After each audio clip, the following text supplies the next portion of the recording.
Victorian home was a place of sanctuary from the outside world, especially in the cities where dirt and disease hung in the air and danger stalked the streets.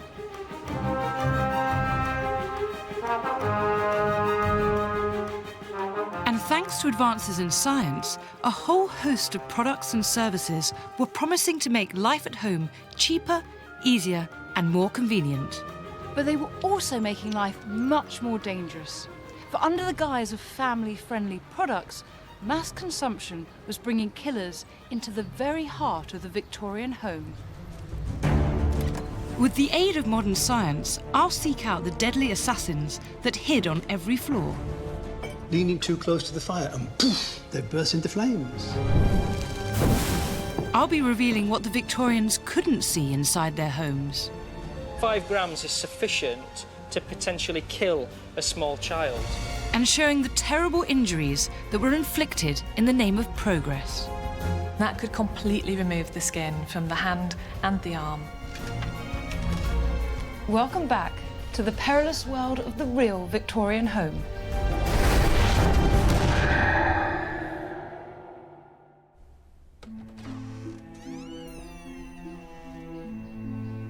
Between 1800 and 1900, the urban population in Britain increased tenfold. London became the biggest industrial city in the Western world. City dwellers in houses like this were creating an unprecedented demand for mod cons as well as life's necessities. They were becoming mass consumers at the end of a production line. Supplying the household with basic foods in the newly expanded cities of up to 3 million people was a strategic challenge. But thankfully, by the late 19th century, the staples of bread and milk had become cheaply available. To cater for the new demands, the Victorians pioneered new food processing techniques. This left the consumer at the mercy of the unscrupulous merchants responsible for each part of the food chain.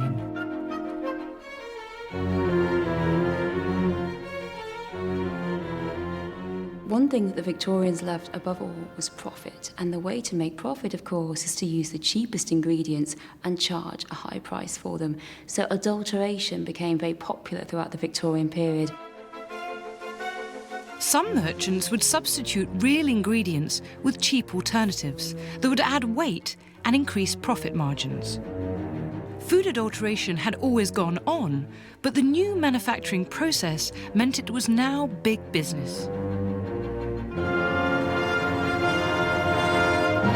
The food shops themselves change as well, so you used to have a system whereby, for example, with bread, the miller was the same as the baker, was the same as the retailer. Now, the miller mills the flour, passes it to the baker bakes, and the retailer sells. So you've got divorcing all the way along the chain. That depersonalises the food chain. People don't have the personal relationship with their customers, therefore they think they can get away with it. Anything that is made, manufactured, or passes through the hands of somebody who can adulterate it, by the mid-Victorian period, the chances are it will be adulterated. These additions were astounding. Chalk, iron sulfate, and even plaster of Paris. But for many, buying processed foods released them from the drudgery of baking, was time-saving, and above all, was affordable. Bread was particularly susceptible to tampering, as many things could be disguised in it. The biggest adulterant at the time was alum, and that's been used since the 18th century. It's a whitener. What it does is it enables you to take seconds or middlings or the lower grades of flour, make them look whiter. Alum is an aluminium-based compound, often found today in detergent. But when hidden in bread, it not only makes it whiter, but retains water, so the bread feels more substantial. In theory, the amounts used were quite small, and in theory, they were not particularly dangerous to health. But when you've got both the miller adding alum and then you've got the baker adding alum as well, then you start to build up the dose to levels where it really will affect your bowel system. Food historian Annie Gray has prepared 3 loaves for me to illustrate the choice I would have had as a Victorian housewife. Whilst one loaf is pure, 2 of them have plaster of Paris, alum and other undesirables added to them. And which is which? Well, you're the Victorian housewife, so I would say you're in the baker's and you're presented with these loaves. Which one would you pick? Well, they all look very attractive, which is slightly worrying. It's really quite dense, though, isn't it? It's quite heavy. So listen to that. This one's still quite dense, but again, looks nice and smells really like rubber or something. Very odd. That smells fine. This is lighter. Smells more like bread that I'm familiar with. So, my guess is that this one is fine. Yes, it is. Although it's interesting the way perception plays a role. Part of the reason that you're preferring that one, I suspect, is because we are predisposed now to like granary breads and things that look healthy. Whereas with your Victorian hat on, you should be looking for the bread that is whitest and therefore will impress your dinner guests. So I would probably be looking not to go for something wholemeal that looks healthy today, but something like this. Yes. In the Victorian period, people really want white bread. It's the current obsession with wholemeal, granary, beautiful artisanal loaves. Nothing. You want white bread. So alum is a whitener that's put in. And which is which in terms of these two? Which is the one, what's got what? This one is the alum-based one, and this one is the one with plaster of Paris and bean flour. From a baker's point of view, this one's brilliant because a third of the dry solids in this are not pure flour. So you're making a reasonable saving on even the sort of low-grade flour that you're using. But this housewife's choice had dire consequences for the consumer. If you are a worker eating 2 pounds of bread a day and not much else, when you consider that a third of what you're eating just won't benefit you at all, you can see why chronic malnutrition is such an issue. And when your adulterants are things like plaster of Paris and alum, you can also see why chronic gastritis is a problem in late Victorian England. If you're in a workhouse and you're a 3-year-old, you're going to start off with constipation, you're then going to have irregular bowel movements, and then that will lead to diarrhoea. And if you are a 3-year-old in a workhouse and you've got chronic diarrhoea, that will lead to death.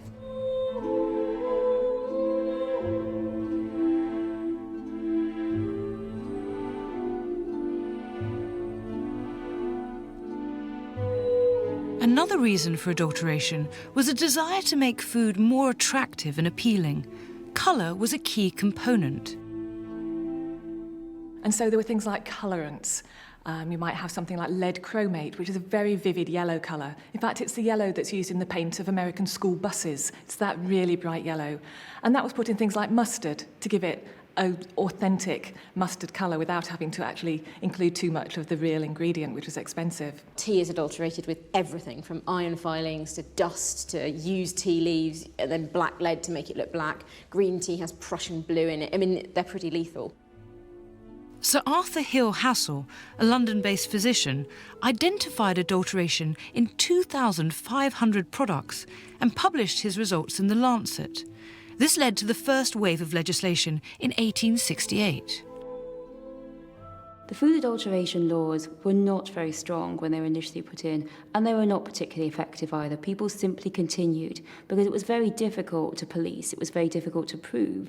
And even after it is known about, even after Ackham and Hassall start to publicise the food adulteration, people just simply don't know what adulterated food looks like versus non-adulterated food. So you might know that your bread is probably adulterated, but either you don't have a choice or you just assume blithely that it happens to other people. Bread adulteration might ultimately kill you because of malnutrition, but there was a greater, more immediate danger that was part of every child's diet. For the Victorians, milk was a cheap and important source of calcium, a healthy food, it was thought. However, in 1882, 20,000 milk samples were tested and revealed that 1/5 had been adulterated. A clue as to what was going on came from the domestic goddess of her day, Mrs. Beeton. The Victorians sought advice on all manner of things, and when it came to food, Mrs. Beeton was their guru. According to the 1888 edition of her Book of Household Management, milk, she said, could be purified by preparations of which the principal constituent is boracic acid. And, she adds, it is said that most of the milk that comes to London is treated in this way.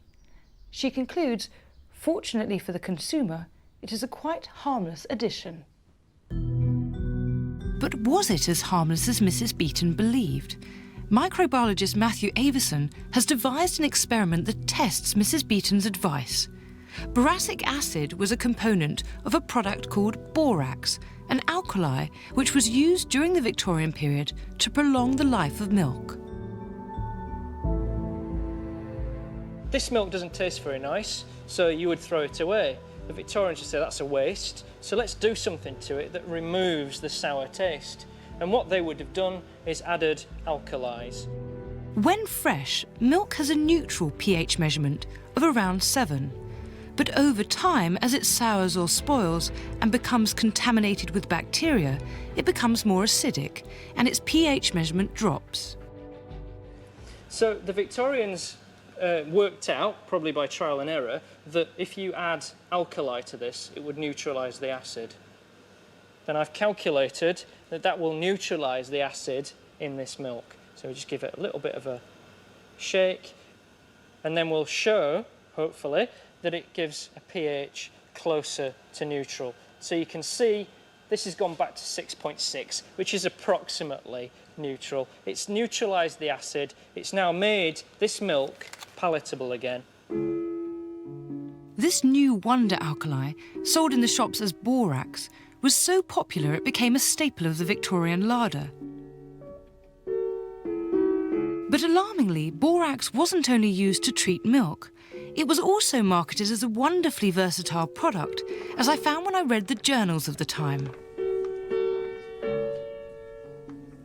I'm just looking at these ads in the Sketch from 1893, and there's this absolutely extraordinary one-page ad, Californian household treasure. It says it's absolutely pure and absolutely safe. It possesses qualities that are exceptional and unknown to any other substance, and it purifies water, destroys bacteria, it promises everything. In fact, borax promised too much. As well as purifying milk, it was brilliant at cleaning your bath and your loo. So what happened when borax ended up in the body? Borax, or sodium borate, if inhaled or ingested, can cause severe irritation. So if it's swallowed, it can cause abdominal pain, nausea, vomiting, diarrhea. If you have a large amount of it, it will start to affect other organs like the brain and the kidneys. And if you have enough, it can prove fatal. But just how much borax is harmful? I've added a small amount of borax to neutralise the acid in this milk, but of course if you had a pint of milk, you'd need more borax. So I calculated that you need this much borax to neutralise a pint of milk that's gone sour.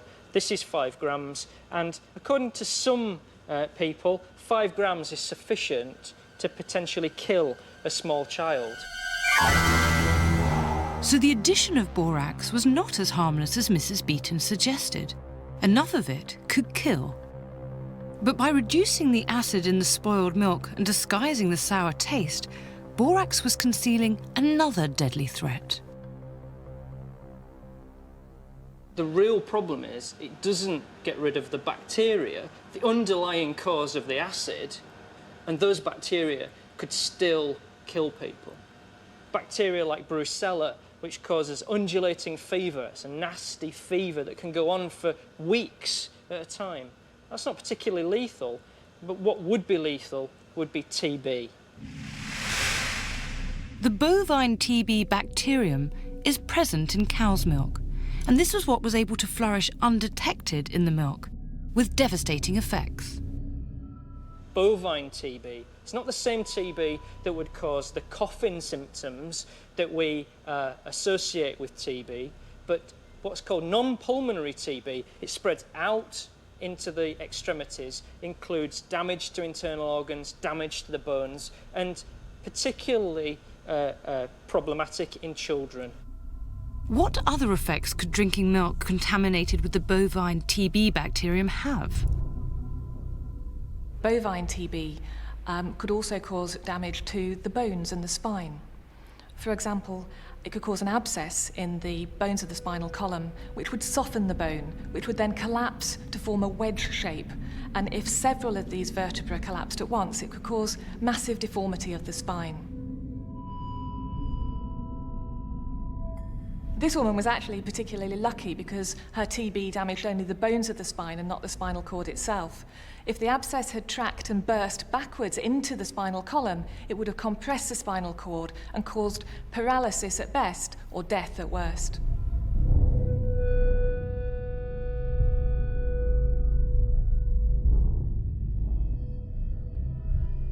Effectively purifying this according to the standards of Mrs. Beaton is like removing the biohazard tape, and now it's basically pot luck as to whether we have something that's contaminated and could kill us, or something that's not contaminated and is safe to drink. Adding borax to milk allowed bovine TB bacteria to grow undetected, exposing a generation to a lethal infectious disease. It's estimated that virtually all children were exposed to bovine TB at some time during their upbringing, and it's known that many of those children succumbed to that infection. So you're saying that hundreds of thousands of people, mostly perhaps children, died as a result of that? There are many studies, one of which, for example, was a series of postmortems done in London in the 1890s, and they did postmortems on 1,300 children who had died. 30% of those children died as a result of TB, non-pulmonary TB. Almost certainly that came from milk. Now, if you extrapolate that up, it's considered likely that 500,000 children died of TB from milk during the Victorian era.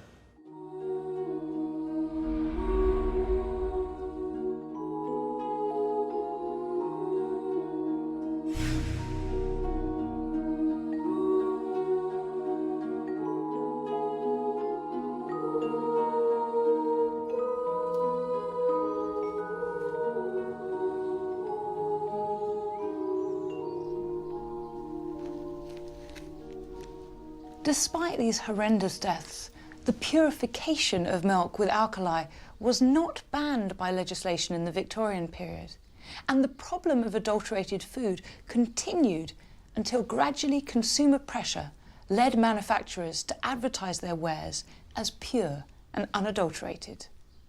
Now, thankfully we've progressed as a civilization to the point where you don't have to worry too much about being bumped off by milk. And now you too can create your own thriving civilization with the sponsor of today's video, Heroes of History. Heroes of History is a free-to-play mobile game available on all devices. You can grow your very own city from a simple Stone Age settlement into a thriving metropolis, with the help of some of history and myth's greatest heroes. We're talking legendary military commanders such as Leonidas, iconic queens like Elizabeth I, and even those who dealt with some of history's most deadly hidden killers, like Mary Curie. Success in battle depends on using the right heroes at the right time, with each having their own classes, colours, abilities and roles in battle. Plus, with over 70 heroes to recruit, there's loads of room for experimentation and plenty for your inner history nerd to get excited about. What's more, Heroes of History is constantly being updated, with new heroes, events, mini-games and features being added every month. One of my favourite activities are Tesla Storms, where you and your heroes face down Nikola Tesla in a giant robot, which, come to think of it, kind of feels like the opposite of a hidden killer, a sort of very overt killer. I mean, honestly, if Victorian urchins couldn't hack it with some dodgy milk, I don't think they're going to do too well with a Tesla Storm.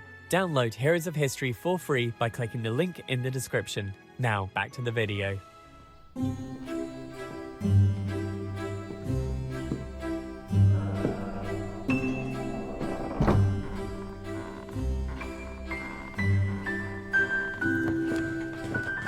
The next hidden killer lies not in the room, but between the levels of the Victorian house.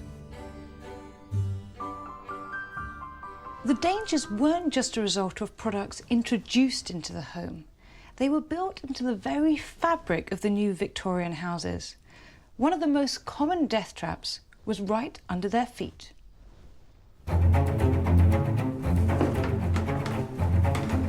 Stairs have always been dangerous. Even with today's building regulations, at least 300,000 accidents occur every year in the UK. But in Victorian times, it was even worse. There's numerous accounts of people falling down staircases and breaking their necks, or breaking a leg and dying later of septicemia. Why were there so many deaths and injuries from stairs? The finger points to the urban population boom. The number of Victorians per square mile increased from 390 in 1871 to 558 by 1901. Houses were thrown up and packed into smaller plots with little concern about regulation or standardisation. The problem is the way that the house styles changed. Houses become very much more narrow. So what you've got is very high ceilings, 10, 11 feet, with a very narrow frontage. It's a straightforward geometrical problem, as if you've got 11 foot and only a very short space to get into it. The staircase has to be steep.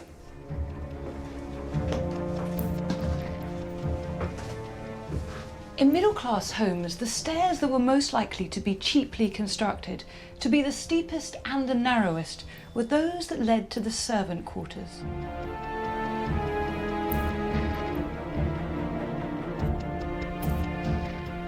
Upstairs, downstairs came from the difference in staircases, from the decorated staircase, which was the main one in the house, which was there as a show of wealth. It was a statement to say, look, this is how much money I've got. As you came through the front door, and there's this wonderful double bullnose stairs, highly decorated with spindles and volutes and balustrades and goosenecks. You had people spending thousands and thousands and thousands of pounds on these staircases. And then the downstairs staircase was for the servants. It was built out of the cheapest softwood that you could possibly buy. You'd be lucky if there was handrails and spindles, rises of 9, 10, 12 inches. Safety really wasn't high on the agenda. Tragic, really, because by 1847, visionary builder Peter Nicholson had calculated how to build a safer staircase, transforming the art of stair building into a science. He came up with a mathematical formula for working out the rise and go of a staircase. He'd worked out that if you went up a certain height, you could travel a certain distance with great ease, and he developed a formula around that. In order that people may pass freely, the length of the step ought never to be less than 4 feet. Though in townhouses, for want of room, the going of the stair is frequently reduced to 2.5 feet. Nicholson's formula considered how someone could take a normal stride, yet still allow them to rise 6 to 8 inches with every step. Until you get those factors right, then the stairs is always going to be a dangerous place. There's a science to stair building, but in the rush to throw up houses, it was a science that was often overlooked in the late Victorian period.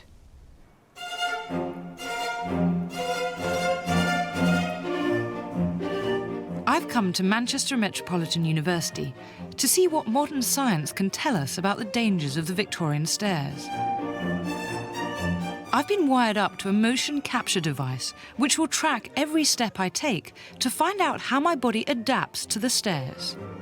Professor Kostas Manganaris OK, so I'm just going to clip you into the harness. And Professor Neil Reeves are experts in biomedical research and are going to demonstrate 2 staircases. We'd like you to go to the top of the staircase, stand facing this way, and just walk down at your own comfortable speed, as you would normally. This first staircase has been set to dimensions similar to a main Victorian staircase, following Nicholson's principles.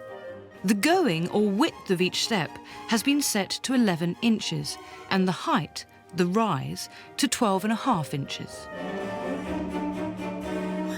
Well, apart from all the get-up, it felt pretty easy coming down those stairs. I'd feel pretty happy running up and down those, no problems at all.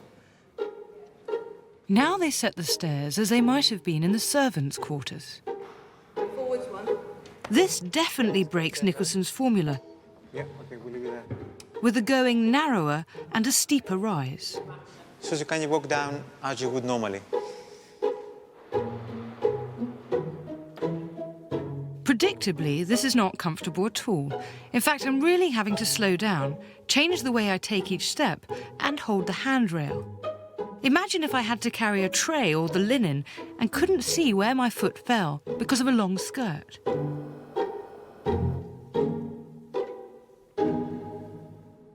If we measure your foot,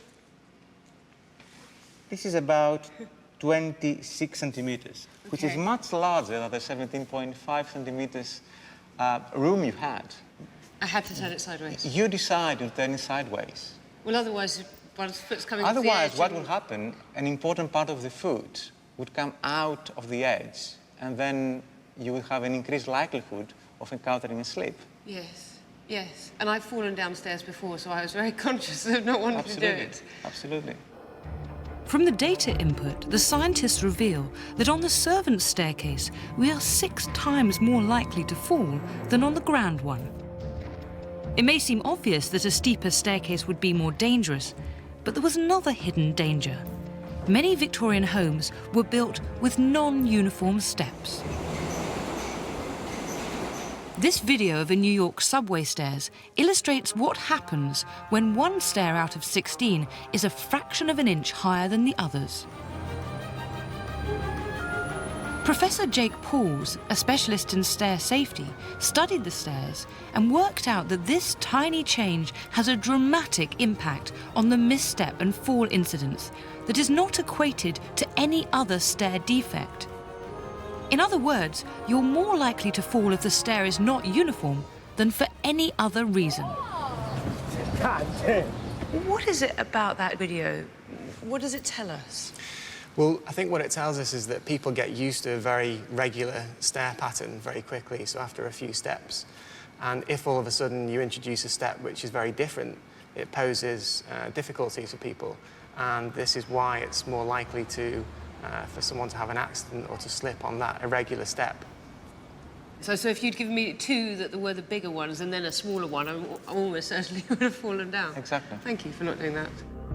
By disregarding Nicholson's formula, the Victorians' new staircases, installed in many of these narrower houses, had unwittingly combined high rises, narrow goings, and uneven steps to create a grave hazard for the servants.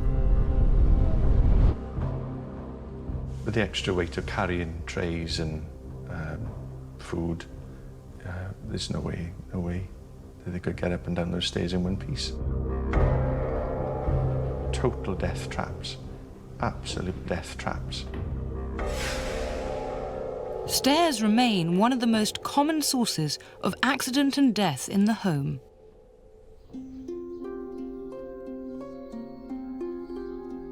To understand our next set of dangers, we need to appreciate one of the major preoccupations of our Victorian forebears.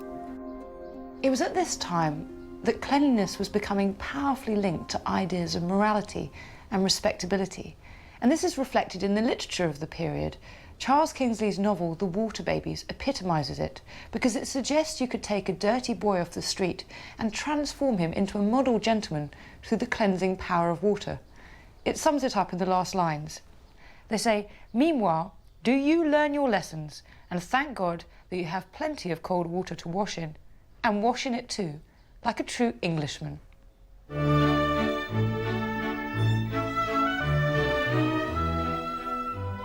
The Victorians were totally and utterly obsessed with being clean. For them, cleanliness was truly next to godliness. They were setting themselves against the 18th century, which was a time of dirt, which was a time in the upper classes that perfume was used to disguise dirt. The Victorians believed that a clean heart, a clean body, meant a clean soul. It was this desire for cleanliness that would lead the Victorians to embrace a whole new range of potentially deadly innovations and products. One of the rooms the Victorians can claim to have invented is the bathroom. And what surer sign of progress than a private room in which to carry out one's ablutions?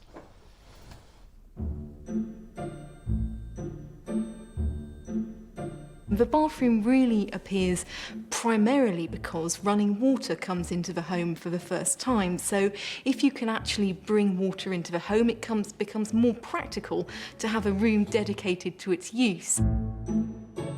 Until the mid-Victorian period, hot tubs for bathing had stood next to the fire in the front room or kitchen, where water had to be warmed and poured into them.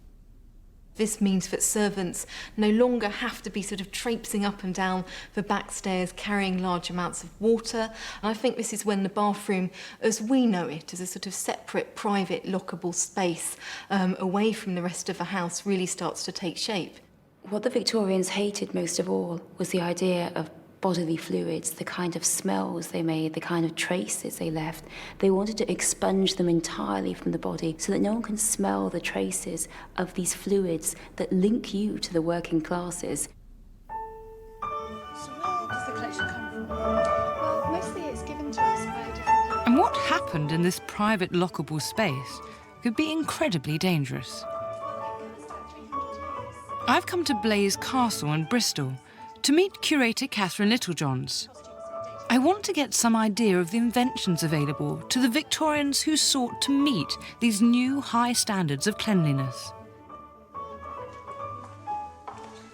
Oh, wow. We're just going to look at some of the baths in the collection. I'm going to show you one of my favourite things. It's actually a gas-powered bath. So if we have a look at the underneath here, you can see where the gas went in at the front here, and then just around by you there's a little door, which is where you would light the gas. OK, so here you'd put in your lighted match or whatever. Yeah. Gosh, so that's actually ridiculously dangerous, isn't it? Doesn't it mean that you can boil yourself in your bath? You very probably could do. The instructions, the guidance always says they're very careful to point out that you don't want to actually start turning the gas on until you've actually got some water in the bath so you don't boil it dry. They don't really make a mention of making sure you don't get into the bath while the gas is on. The desire to be clean meant that the bath's popularity outpaced any concern about the dangers, which were significant. The papers regularly reported cases of scalding so serious they resulted in death. It wasn't until the invention of the thermostat, safe for gas, and its installation that these risks would be addressed. This new room, with its cutting-edge innovations, would bring even more killers into the home. I think they were trying to understand the dangers of electricity and water and gas and all these new services coming into fairly small, confined areas without really understanding the dangers of how they actually interact with each other. What could be better or more desirable than having a loo that flushed? But its introduction was not without problems. The first danger lay in the plumbing. Early plumbing in Victorian houses, the sewer systems didn't efficiently drain away the waste. Gases such as methane and hydrogen sulfide emanating from human waste would not be able to escape and would build up in the sewer. Both of these gases are not only flammable, but they're also explosive. What always used to happen was the sewerage outlet would get blocked and somebody would have to go and figure out how to clear it to get it to actually run away free. At the time, there wasn't electric batteries, torches and stuff like that, so the only way you could actually go and investigate it was unfortunately with a naked flame.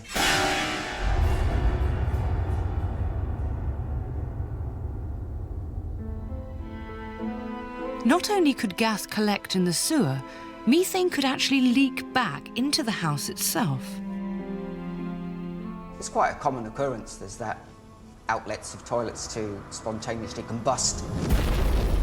And that was really where the drive towards improvements in drainage actually came from, because they needed to stop methane getting back into the houses. And it was one of Britain's most famous inventors that helped put a stop to this potential killer with one small but crucial component. Thomas Crapper, even though he gets a lot of good press about inventing the toilet, he actually invented the siphon valve, which is actually a water trap, and a valve flap, which actually stops methane coming back into the property, so it couldn't ignite.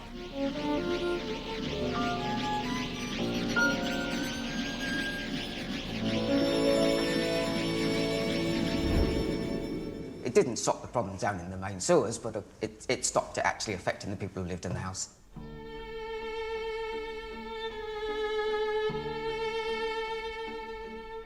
Not only were Victorian bodies subject to a new regime of washing and scrubbing, but what they put on them was too.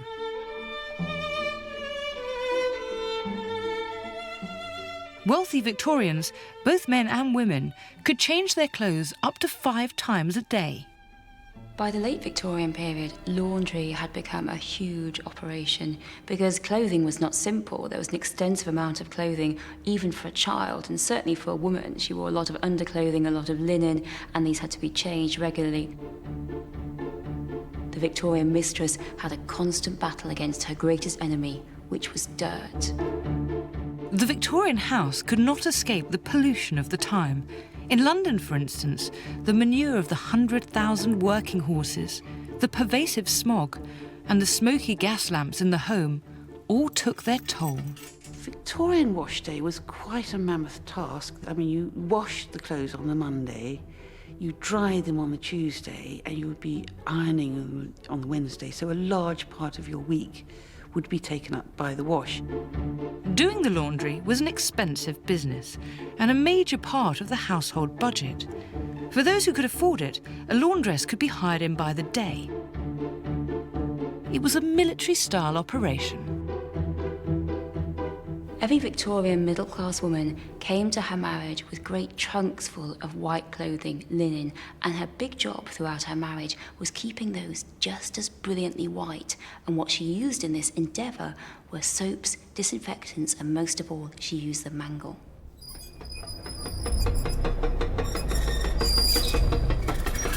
So I've just fed this in from the back here, and you just have to get it so that it's between the rollers. Bringing out heavy fabrics sodden in boiling water became easier with the arrival of the mangle. It's not too heavy because of the gear system, and of course this is dry, so if you were doing it with wet clothing... But of course this brought its own perils. But why is it so dangerous? I mean, it seems really quite solid. I think it's probably like a lot of Victorian contraptions where, yes, it is very solid, but you've got kind of exposed gear wheels and things, and obviously you have to feed the clothing in. And what you have to remember is that the lady of the house, she would have been doing this with young children around. Her daughters would have been watching her because they needed to learn how to work these things, and often probably in quite a confined space. Oh, the dangers of little fingers, I mean, you know. Possibly. The injuries incurred by wash day mangle accidents were horrific and sometimes fatal. Oh, a mangle could do an awful lot of damage, particularly to a child, and of course it was typically children who would put their hand out of curiosity into the mangle. Obviously, the hand, the arm, and it typically was the upper limb that was caught, would be compressed and everything in it would be squashed, and a significant proportion would have fractures of the bones as well as damage to the soft tissue. There was a shearing force where you were pulling the skin in opposite directions, and that could completely remove the skin from the hand and the arm and tear it all away to reveal the muscles and tendons underneath.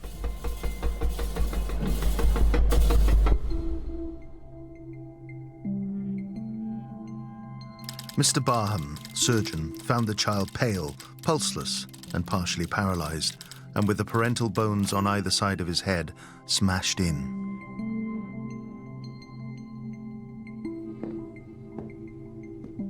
The dangers of the mangle might seem obvious to us now, but our next hidden killer was impossible to see both then and now.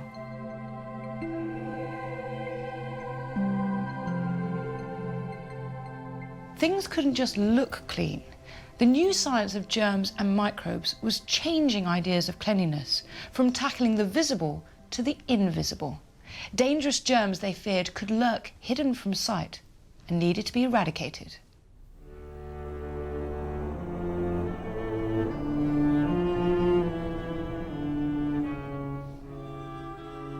Until the late Victorian period, many believed that diseases were caused and carried by bad air. But with improvements in technology and the emergence of high-powered microscopes, bacteria began to be identified as the cause of disease. But this science was brand new and not easily understood by the general public. There are various theories around the origins of disease at this point. They're quite confused about it. They've started to be aware of germ theory, but this isn't fully understood yet.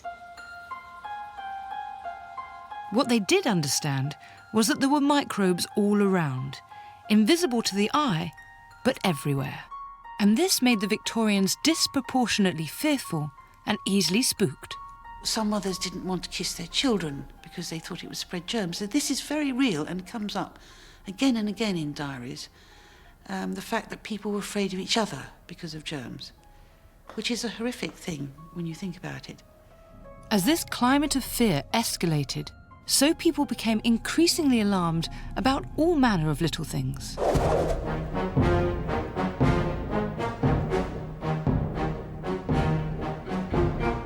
One of the most important things apart from germs was flies. The great fly scare of the 1890s. The Great Fly Scare was caused by public awareness of the speed with which flies could spread germs. Flies were everywhere, living off the horse manure and trampled into the home. Once scientists identified flies as carriers of disease, the public reacted. They realised that one of the main communicators of germs were probably flies, with their little sticky feet walking over everything. And once you started to look at flies like that, they became objects of horror. The terrors of insects and moths and caterpillars that need to be sternly exterminated because they just show the natural world coming into your perfect home. Also, skirts. Not strictly speaking anything to do with flies, except if you noticed when you walked around with a long skirt on, that you would be brushing up against the feces and the horse manure and everything else. And that was likely to bring fly eggs in or anything. So skirt length went up to ankles. Once skirts went up, the shutters came down on flies in the home, with a variety of products invented to stop them. You have fly screens, you have little lace doilies over your milk jugs, you have little lace doilies everywhere, really. You cover your curtains with lace to stop flies coming in, not really so that you can not see out. All of these things were partly to do with the fly scare. But the fight against germs would require more than beaded doilies. The Victorians needed to believe that these germs were being eradicated by newly invented products that would kill all known germs dead. Many claims were made in the name of science before these items could be rigorously tested, making the late Victorian home a very scary place to be.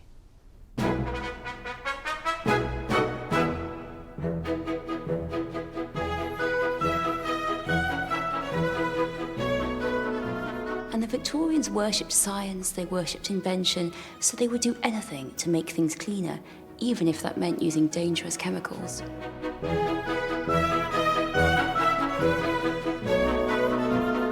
But as the incredible cleaning powers of these new items became more potent, so the dangers in the home increased. The problem was that many cleaning products are toxic, and they have to be. That's how they have their cleaning effects. But they were stored and sold in very similar packages. So you would go to the shop and get a box that contained something like baking soda, which we would use to bake bread or cakes and is perfectly harmless, but it may look very similar to the box of caustic soda, which of course is very corrosive and would do a huge amount of damage to the body. Dangerous chemicals such as caustic soda and carbolic acid were now in the cupboard next to the flour and sugar and were easily muddled. The opportunity for mistakes and mix-up between products was huge. Drinking bleach or carbolic acid, for example, would lead to an agonizing death. The first thing that would happen would be a burning sensation in the esophagus because it is directly corrosive to anything that it comes in contact with. And so that would go down into the stomach and cause abdominal pain. In the early stages, if the person survives and they don't go into renal failure, they may develop strictures because of scarring of the esophagus, meaning that they're unable to swallow any food. And of course, that could prove fatal. This lack of distinction in bottles and packaging of toxic cleaning materials and dangerous substances didn't just confuse the Victorian at home. There were cases where even professionals made mix-ups with disastrous consequences. On one occasion in Bradford, a chemist mistakenly mixed arsenic into his lozenge recipe, killing 12 people and rendering a further 78 seriously ill. And so it was this problem with the packaging that really forced legislation to make packages much more distinct, so different shaped and sized and coloured bottles and boxes, so that you couldn't reach for the flour and pick up the arsenic, for example. But it wasn't always an accident. Lethal poisons of all descriptions were easily and readily available over the counter. With this lay a new temptation, because poisoning could go undetected. Victorian age was the age of the poisoner. The rise of arsenic was to many people a great opportunity. Previously, if you wanted to murder someone, you'd have to use your brute strength. You'd have to stab them or strangle them.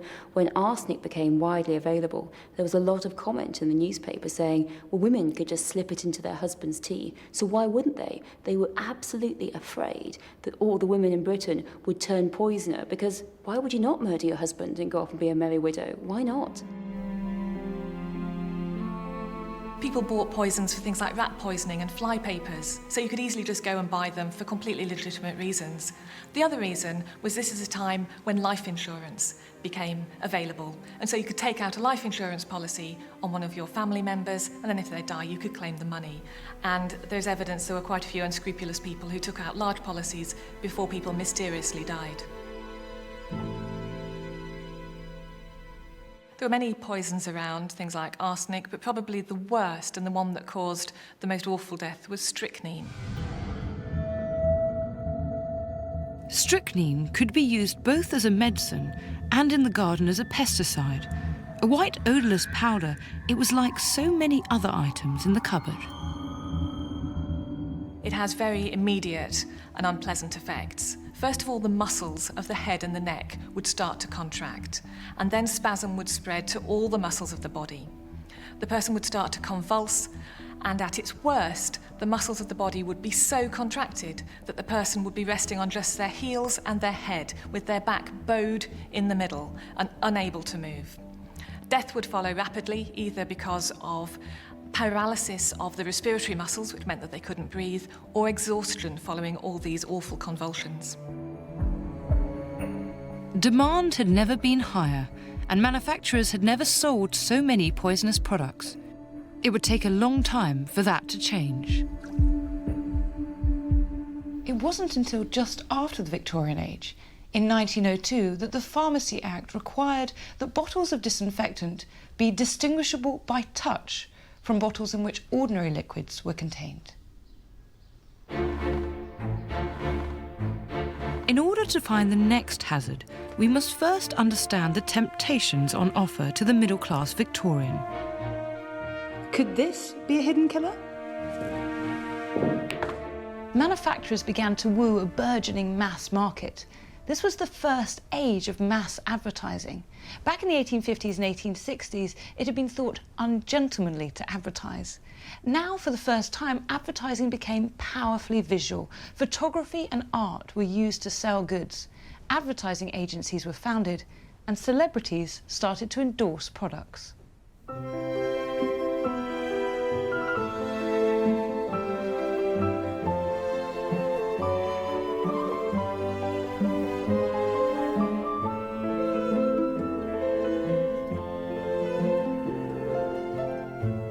There's an expansion in print culture. There are more newspapers, there are more magazines, but there are also new technologies and ways of producing images and putting them in them. For example, photographs appear in magazines from the 1890s onwards, and this really means that advertising takes on a new visual form at this point, and I think it becomes more persuasive and more powerful. The power of advertising put new pressure on Victorians and would lead to increased risks. And these advertisements are particularly aimed at the upper class and the middle class woman. And what they're trying to say is, if you don't buy our products, if you don't use our products, you will be a failure as a housewife, as a woman. So they really played on insecurities. And what they did was they got everyone to buy all kinds of dangerous substances under the guise of perfecting your home. And the perfect Victorian home wouldn't be complete without a dangerous new material, which they inadvertently welcomed into their homes in an amazing array of objects. The man who invented it was so famous at the time, a letter bearing just his name and city would get to him. Mr. A. Parks, inventor of Parkazine, Birmingham. And it got there.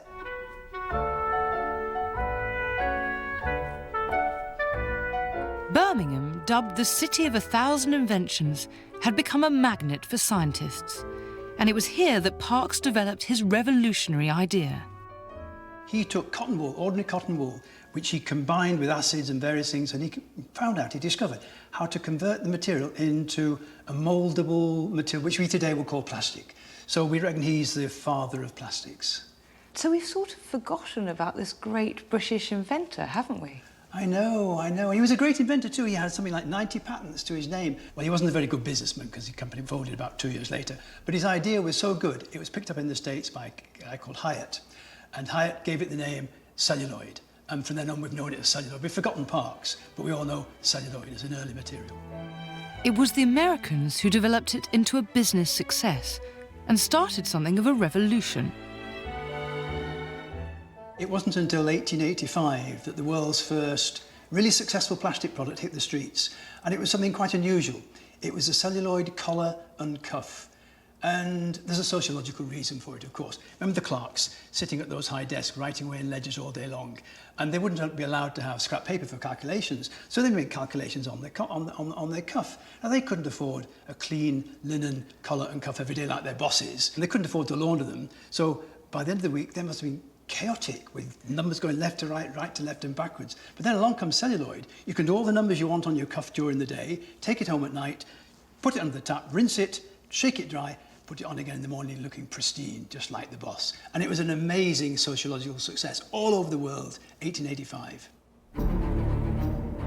For as these affordable celluloid products found their way into items all over the house, a terrible discovery was made. It's a wonderful material, but it's not a perfect material because it's inflammable, it burns. Chemically, it's very similar to gun cotton, and gun cotton we know is an explosive material. So cellulose nitrate, Parkazine celluloid, it burns very fiercely. Ignoring its flammability, celluloid was such a useful material that canny manufacturers saw numerous opportunities to produce those must-have items. When the invention of plastic allowed brooches, hair combs and mirrors to be as ornate and attractive looking as the much more expensive ivory, they were eagerly swept up. The middle classes wanted to look wealthy and modern, and these products allowed them to look just that. This Victorian evening bag, for example, this looks like a piece of hand-carved ivory, and it's not, it's a piece of pressed celluloid. It wasn't a real ivory comb, it was made of celluloid, and it wasn't a real wooden bath, it was painted like wood, and that's because the Victorians were so delighted by innovation and by science, and they loved the idea of tricking themselves, and also they loved the idea of a cheap bargain. Maybe not such a great bargain. I want to find out just how flammable celluloid really is. This is a ping pong ball from China. This is one of the few products in the world that you can still buy that's made of celluloid. Assisting me is Martin Shipp from Building Research Establishment. Martin, the flame, please. Wow, a surprisingly fierce flame. Definitely not something to try at home. Martin estimates that celluloid is 5 times more flammable than plywood.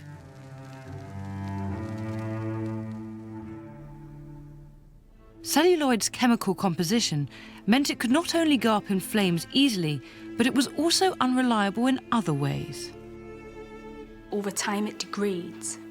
Light and chemicals can cause it to gradually break down. And in that breakdown process, it releases camphor and it releases alcohols and other things that are flammable. And those flammable gases in the atmosphere can then be ignited by a spark or a flame without anybody igniting the celluloid itself. That's what made celluloid so dangerous. And there were other problems too. Celluloid items could also spontaneously combust, as this cartoon of the time illustrates. And billiard balls, traditionally made of ivory, were now made from the cheaper celluloid, until it was discovered that they would explode on impact. This is an example of one of the very first billiard balls made from cellulose nitrate. And the inventor of this billiard ball had a letter from a Colorado saloon keeper that he didn't mind when the balls crashed together sometime. They got a mini explosion because it was an explosive material. But what he did object to was the fact that every man in the room turned around and pulled out a gun. But even worse was to come. Celluloid was so versatile, it replaced materials like ivory and bone in clothing, items like corsets and lace, brooches, bracelets, and all sorts of accessories were either made of or featured celluloid, without concern for the accumulative effect. This is a hair comb used in the 1890s, and the fashion and style was to have a hair comb pushed in the back. Not just one, but several of them. And when you consider that's a highly flammable material, and the reports of people passing too close to gas lamps or leaning too close to the fire, and poof, they burst into flames. There were terrible tales of misadventure, like the woman who failed to notice a cigar roll under her celluloid-enhanced dress until it was too late. She immediately ran outside to try and get away from the smoke.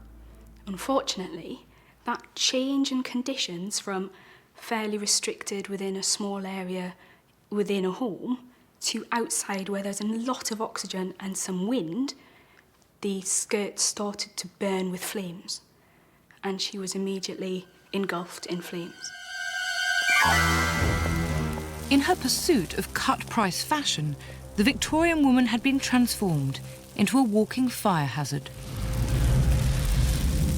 Although in 1922 there was an act enforcing better safety in premises where raw celluloid film was stored, there was never any legislation to stop the use of celluloid in fashionable items and in clothing.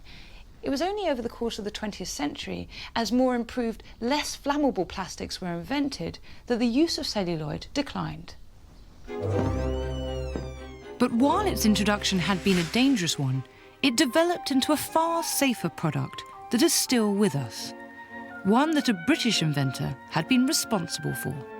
I think you can look around today and virtually everything which you look at or touch or you control, everything you do involves plastics. It controls our lives today, which you may think is a good thing or a bad thing, but it does. We can't avoid that. And he set the wheels in motion for that. He laid the foundations for a massive industry which now controls and affects everybody's lives throughout the world.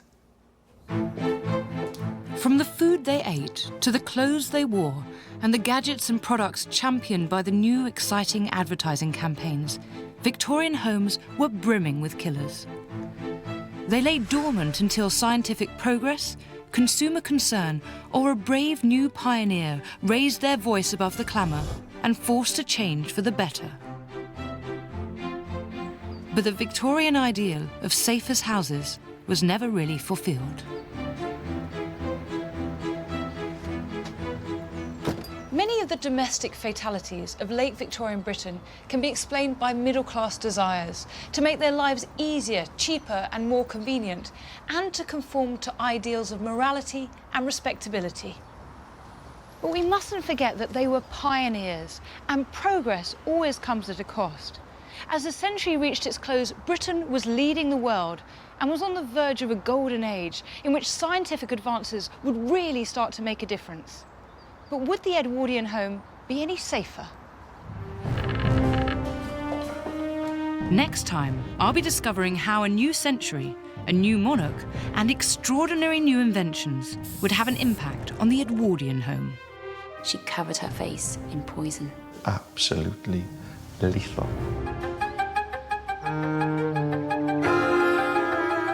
The dawn of a new century and the reign of a new king, Edward VII, ushered in an age of dramatic scientific changes, stunning new inventions, and groundbreaking discoveries. And it was in their homes that Edwardians experienced the full impact of this leap forward into modernity. It offered a brave new world, but these mod cons were all untried and untested, and soon turned the Edwardian home into a hazardous place to be. Absolutely lethal. She covered her face in poison. Vogue was advertising arsenic soap for that offending pimple. Products that were brilliant, maybe not so brilliant, and downright dangerous. Because they're so fine, they're easy to inhale. When you breathe in, they can get deep into the lungs and they stick there. I'm going to search out these hidden killers and reveal how science both created them and then solved the problems they caused. Welcome to the perilous world of the real Edwardian home.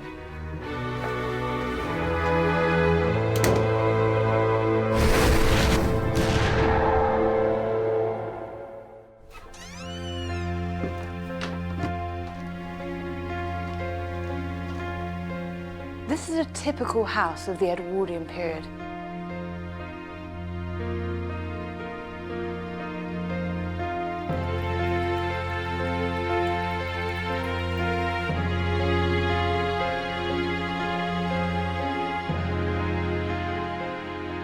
It not only looked more modern than the houses of the Victorians, it even sounded different.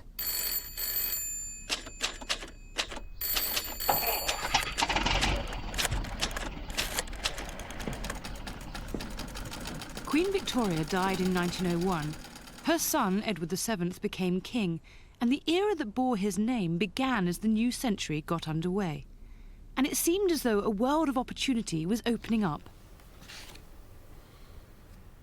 H.G. Wells summed up the spirit of the age perfectly when he wrote that Queen Victoria, like a great paperweight, sat on men's minds, and when she was removed, their ideas blew all over the place, haphazardly.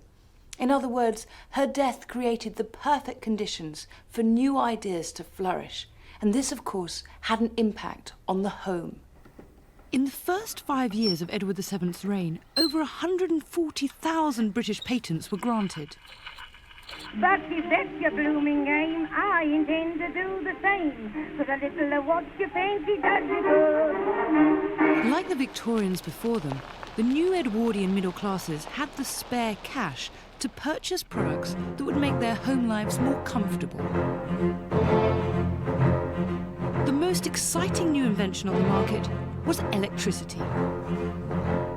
It would not only transform every room of the Edwardian house, but it would make possible a whole host of new domestic inventions and gadgets. If there's one thing we take for granted, it's that this works. But imagine how incredible it must have been when it was introduced. This clean, invisible, magical energy that transformed the Edwardian evening into day. So what problems could there possibly be? Electricity in our modern homes is subject to all kinds of regulations, but the unsuspecting Edwardian had no idea what damage it could do. When it was first invented, it was considered to be quite magical. It was clean, of course, and it was, I guess they thought it was safe, and it meant they could do things that they couldn't do before. They could put on a light at the turn of a switch. It completely transformed the amenities within the ordinary domestic house. It was in the late 19th century that the components needed for electrification began to be developed. The vital invention was made by both Joseph Swan in Britain and Thomas Edison in America, the incandescent light bulb. Streetlights came first, and then in the Edwardian period, individual companies began to produce electricity to offer to domestic households. Gas lighting and heating had become popular in Victorian times, but it was a dirty source. As well as being potentially explosive, it left a residue of grime. Electric light seemed to offer the perfect alternative.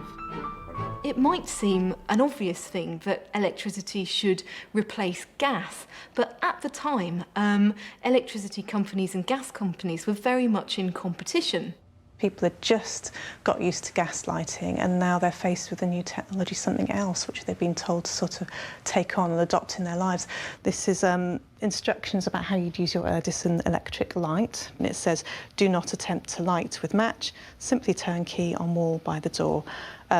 Sounds quite bonkers to us today that you have to explain it in that way. We know how we operate our electricity, we know we go to the light switch, but then that wasn't so obvious. At the turn of the century, electricity was far more expensive than gas, but it was heavily marketed by the supply companies who could see the possibilities and the profits. We get key figures like Lord and Lady Randolph Churchill choose to have it in their homes, and this is sort of widely reported in the press, so it becomes more attractive and almost glamorous for some of the middle classes to take it on. The newspapers were full of the wonders of electricity. For example, the Dundee Courier in December 1906 praised its romantic story and said that its rapid advance is more wonderful than any tale of wild Arabian fiction. It seemed chic, modern and desirable. If you were a sophisticated, urban, up-to-date family, you needed electricity in your house, you needed electric lamps, and those who didn't have it were simply seen as behind the times. So if you really wanted to show off to your business associates that you were the right type of person, you brought in the electric light. And so gradually, Edwardian homes began to be lit by electricity. But it was a completely new, little understood force. And electricity cables were just that, naked, bare cables. One touch, and you could be electrocuted. Early cases, the cables weren't actually insulated at all. They used to just run through wooden runners, and then they'd just be bare, running around the properties. When they did catch on to insulation, they used the wrong material. Originally, they were made just lined in paper and lead. A fantastic fire accelerant. Brilliant. They even tried wrapping it in cloth, they wrapped it up in wood, they wrapped it up in basically anything they thought might stop the electricity getting through and somebody inadvertently touching it. And earthing, the ability to make a faulty circuit safe by redirecting it to the earth, simply didn't exist. There was no earth, there was nothing at all.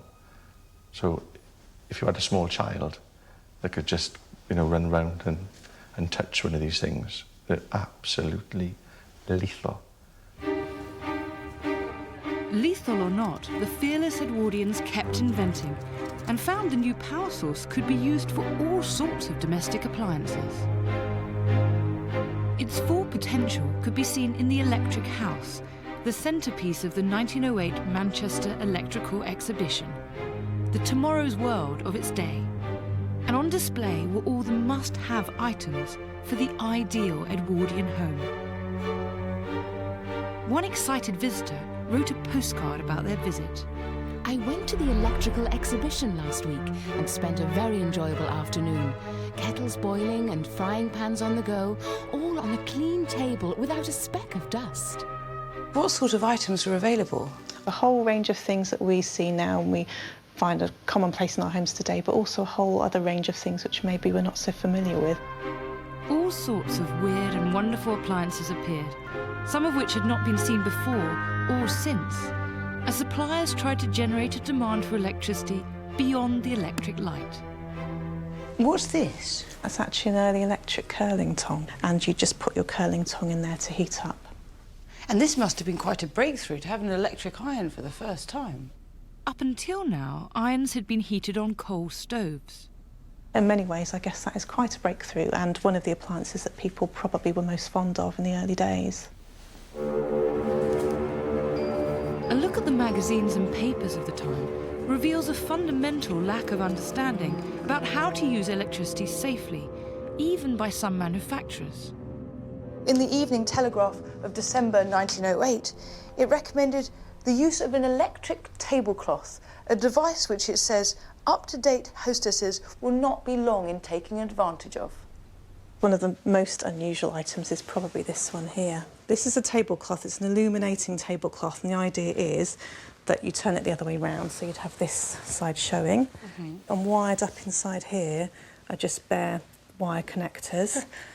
You'd lay it down, you'd cover it with your cloth, basically plug your lamp on the base Into the circuit, tablecloth? directly into the tablecloth. You're pronging through and making that connection. I can see that's quite fun, but presumably it's also really dangerous. I mean, if you spill something... Yes, extremely dangerous.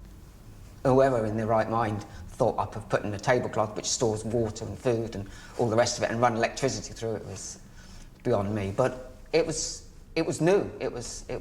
That's what you need to do, and it was sold and marketed as being the new technology, lamps that are on the table. Thankfully, despite the marketing, this electrical wonder did not catch on.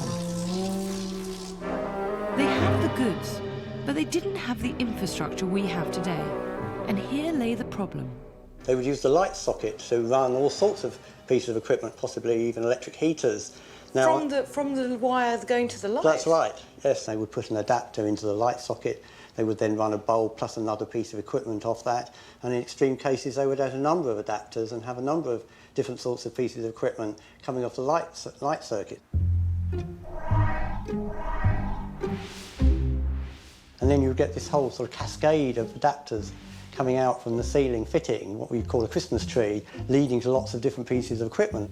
So, for example, people would be doing ironing off the lighting circuit. They would maybe have an electric heater running off the lighting circuit. And, of course, every extra piece of equipment was adding an additional energy load to the system, which is why we would get overheating of the system and potential fires. Because whenever they plugged lights in, or toasters or refrigerators, they used to overheat. And the current that would be running through the cable would start melting the cable, and then this cable would catch fire.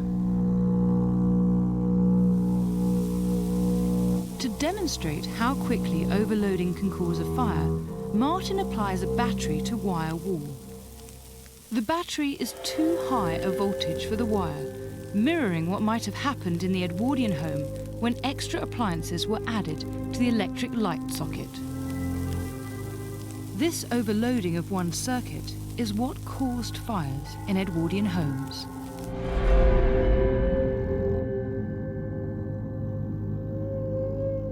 It wasn't safety regulated in the way ours is now. There were no consumer units, miniature circuit breakers, or any of that safety equipment that we now rely on. Modern fuse boxes protect homes from this. As soon as the system becomes overloaded, it cuts out.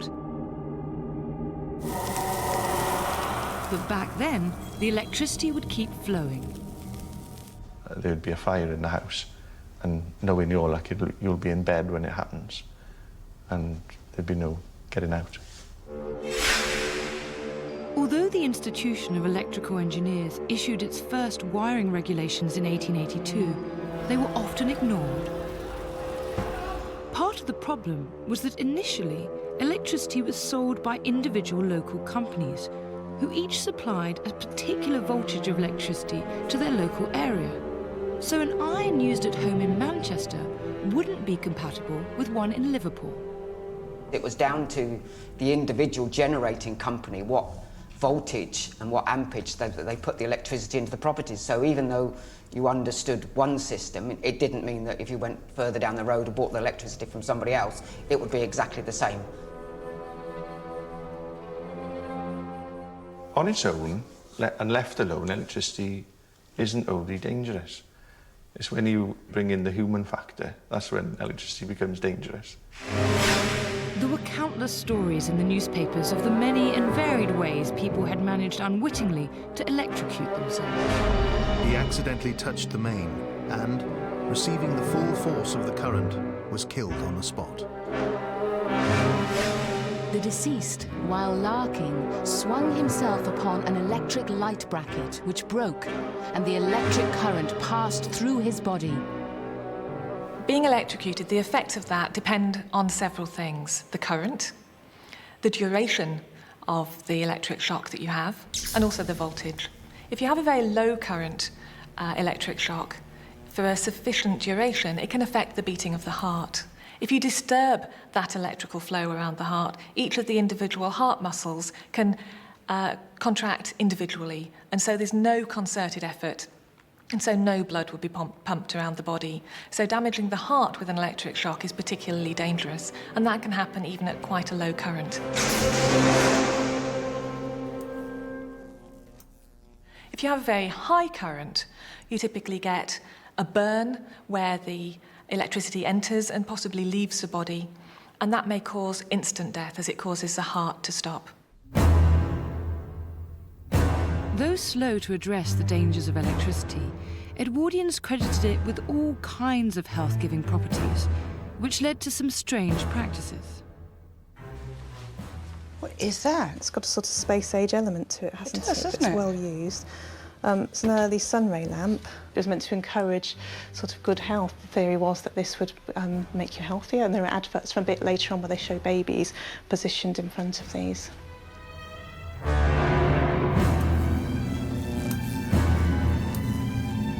The therapeutic use of electricity also extended into the medical profession, where it was applied to a range of physical and mental illnesses. Have you got any other surprising items? Yes, there are some surprising items. This is a fairly early massage machine, electric massage machine. It's a bit like a ray gun, I think, that one. It does look a bit like a ray gun. Or a sort of a microphone. You think Elvis. And this is for massage? Ostensibly for massage. It was often used for more intimate sort of purposes as well, but it was sold as an electric massage machine. Right, OK.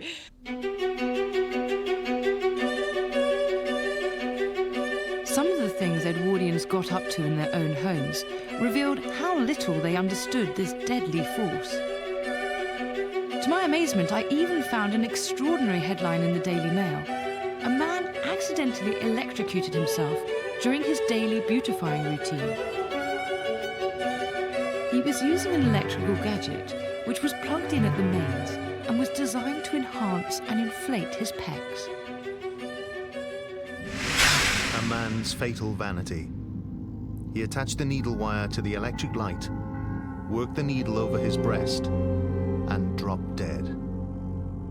Eventually, the Edwardians were given the option of a wall socket instead of the light, but this brought up another issue. At the time, both the plug and the socket contained metal, which created a small spark when they came into contact.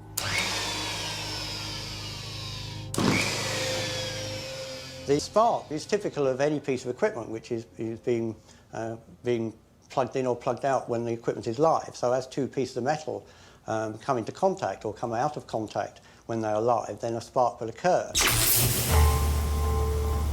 As most Edwardian homes were still using a lot of gas, which was prone to leaking, this small spark could be enough to cause a big explosion.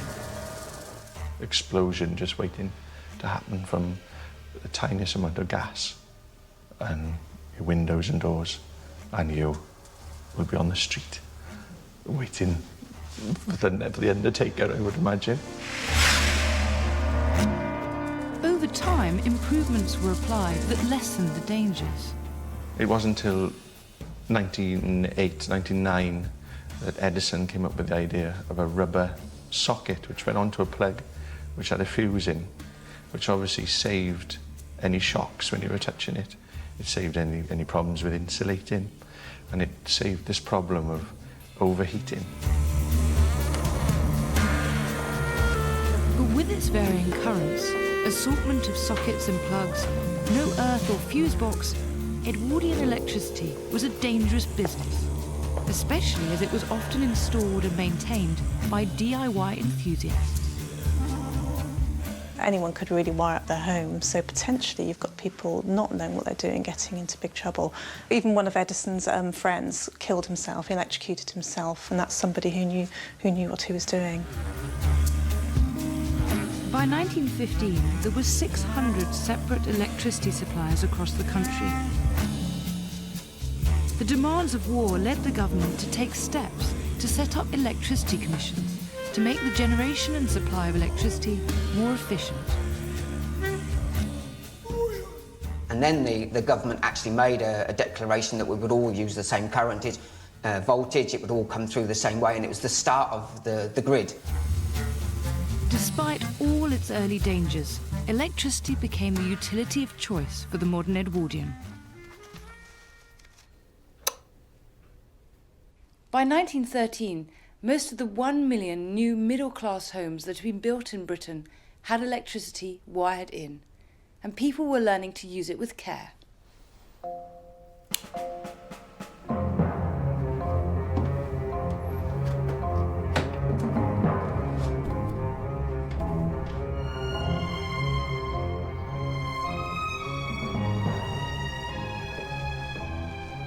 Change was not just afoot in technological terms. Edwardian society was also changing dramatically. This was an age of great social reform, and above all, it was an age of female advance. Although women were still employed in service, other options existed now in factories and shops, which inevitably had an impact on the home. Increasingly, the Edwardian housewife, particularly the middle and lower class housewife, she really felt she shouldn't have to spend her entire day doing housework. And so there was a real growth of labour-saving devices, of ways in which the Edwardian woman could save her time, could not be doing the drudgery of the old days.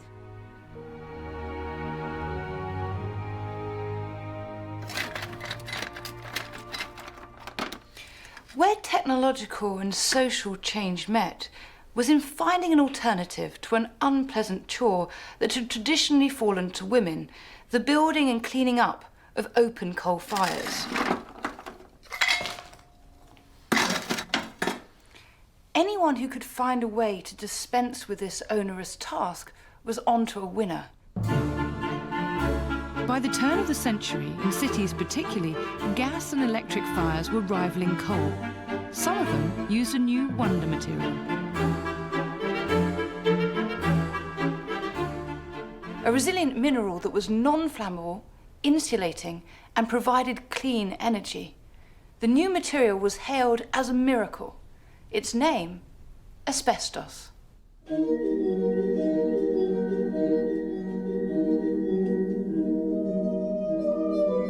Asbestos was seen as a wonderful material because it didn't burn. It was a very versatile material. You could weave it, which was superb.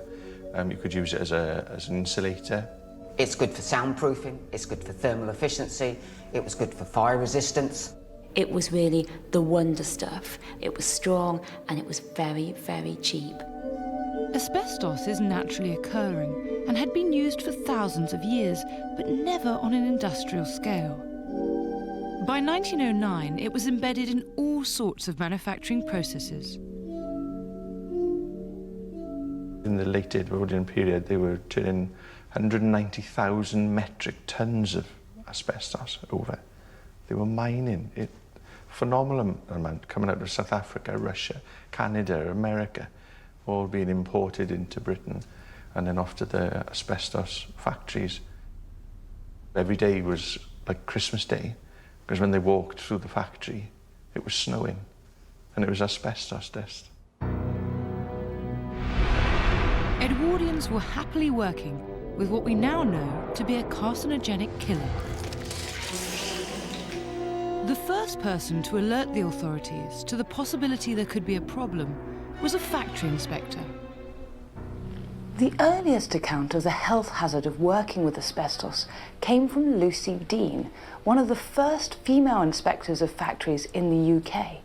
Writing in 1898, she included asbestos work as one of the 4 dusty occupations under observation that year, quote, on account of their easily demonstrated danger to the health of workers. Dean's report notes that where the particles are allowed to rise and remain suspended in the air, the effects have been found to be injurious, as might have been expected. If you look through the records, there are instances around about the late 1800s of actually it was a 19-year-old asbestos worker who they carried out a post-mortem on, and they actually found fibrous substances in his lungs. Asbestos fibres are very, very fine, about 1/100th of the width of a human hair, so you can't really see them with the naked eye. But because they're so fine, they're easy to inhale. When you breathe in, they can get deep into the lungs and they stick there. Initially, they cause scarring, something called asbestosis, with fibrosis and scarring of the lungs, which starts to replace the normal lung tissue with fibrous scars, which means that the lungs aren't doing their job properly. But although Dean raised the alarm, her findings were ignored for many years. People might have noticed it caused difficulty with breathing, but nothing was done. They didn't really know what it was, and they used to just put it down to bronchial problems or, breathing problems of some description. But they were starting to think that there may be something in these new substances that weren't good when they actually mixed with humans. What the Edwardians didn't appreciate at the time was the exact deadly nature of asbestos. This is what a lung looks like when it's been destroyed by asbestos fibres. The real danger of asbestos is in causing a particular cancer called mesothelioma. This affects the pleura, and it's an abnormal growth. It can encase the lungs and spread throughout the body. It's almost completely untreatable, and it certainly was in the early part of the 20th century. Unfortunately, because of its amazing qualities, by now asbestos was being used in all sorts of products throughout the home. It was actually quite good for lining water tanks. So unfortunately, we then put asbestos inside water tanks, and then we were taking water out of the tanks through lead piping with asbestos. And it's a case of how many problems do you want to put in one place and then reap the benefits years down the line? They started making floor tiles, ceiling tiles. It was lining their boilers. You made gutters out of it. You could make a cistern for your toilet out of it, your toilet seat even. The amount of applications that asbestos actually had in gutters, in fascia board, in tiles, in Artex, it's in just about everything. It was the most hidden of hidden killers, sometimes waiting years to do its worst, and to the least suspecting members of the household. There are quite a few stories of the wives of asbestos workers developing mesothelioma, and that's thought to be because they're washing their husband's clothes and are being exposed to the asbestos fibres in that way. And so it's not just people who work with asbestos who can develop these problems. The dangers of asbestos in the home were different to the problems in the factory. When asbestos remained undisturbed in the fabric of the building, its fibres would not be released into the air. It's really disrupting asbestos that causes the problem so that you breathe in the fibres. So you hear today about buildings that have been condemned because they have a lot of asbestos in the walls. That probably wouldn't cause any problem to somebody walking through the building, but if you were to knock it down, those fibres could get into the atmosphere and be breathed in. The other problem with asbestos is it has a long latent period. It can take 20, 30, even 40 years for mesothelioma to develop after exposure. So it wasn't something that happened immediately. It took a long time. And it took a long time for the danger to be acknowledged in the factories too. They did a series of post-mortems on 30 people in a factory where only 2 people had actually survived this factory, and they looked for common trends that was the problem, and it was all about this fibrous build-up inside their lungs, and that's when asbestosis actually got its name. It was really where it really came from.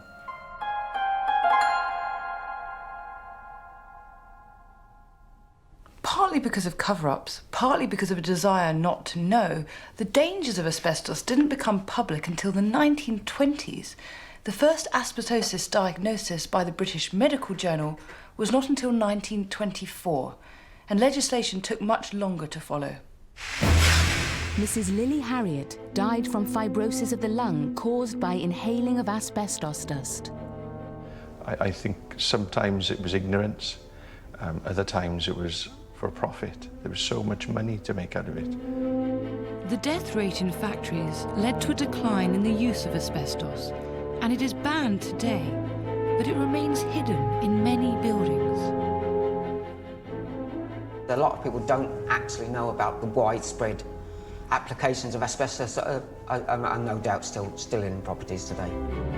Even now, over 100 years later, there are annually more deaths in the UK due to mesothelioma than deaths caused by road accidents.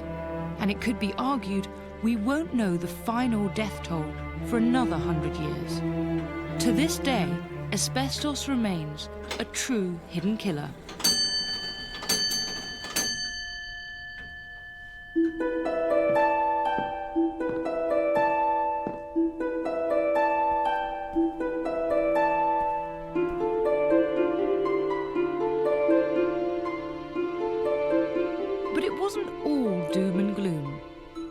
This was an age of firsts. Innovations of the Edwardian era include such fantastical breakthroughs as the first powered, sustained, successful flight by a machine heavier than air, the first mass production of motor cars, the first vacuum cleaners and electric washing machines being manufactured in the UK. In other words, the Edwardians were laying the foundations of our modern world.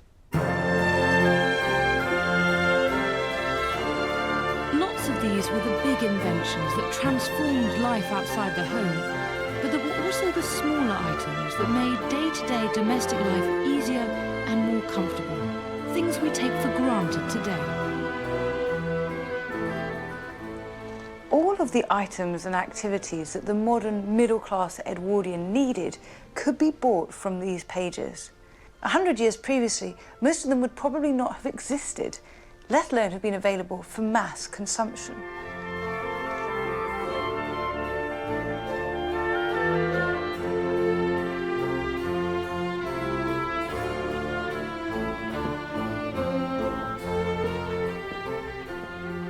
It's in the kitchen that we find the greatest technological marvels of the Edwardian age, making domestic life easier and sometimes shorter. If you were really up to date and had money to burn, what could be more desirable than a brand new refrigerator? Food preservation was a major issue in Edwardian times. Initially, they made purpose-built cold cabinets to store food. They were carved out of timber, lined with sawdust, it could be rabbit fur, and then your item was put inside and packed with ice. Ice was shipped in from the Arctic and distributed to people's homes, but no matter how well insulated, the ice would not last long. They wanted some other way of doing it, and technology gave them the answer, I suppose. So what came after ice? How did we get to the first fridges that used chemicals? To find out, I've come to South Bank University in London to meet refrigeration expert Professor Graham Maidment. So, is this enormous thing an early fridge? Yeah, it's an early invention of a fridge, dates probably about 1870, that sort of thing. This unlikely-looking fridge has been rebuilt from early designs. It was never actually manufactured, but is perfect to illustrate the first attempts at refrigeration.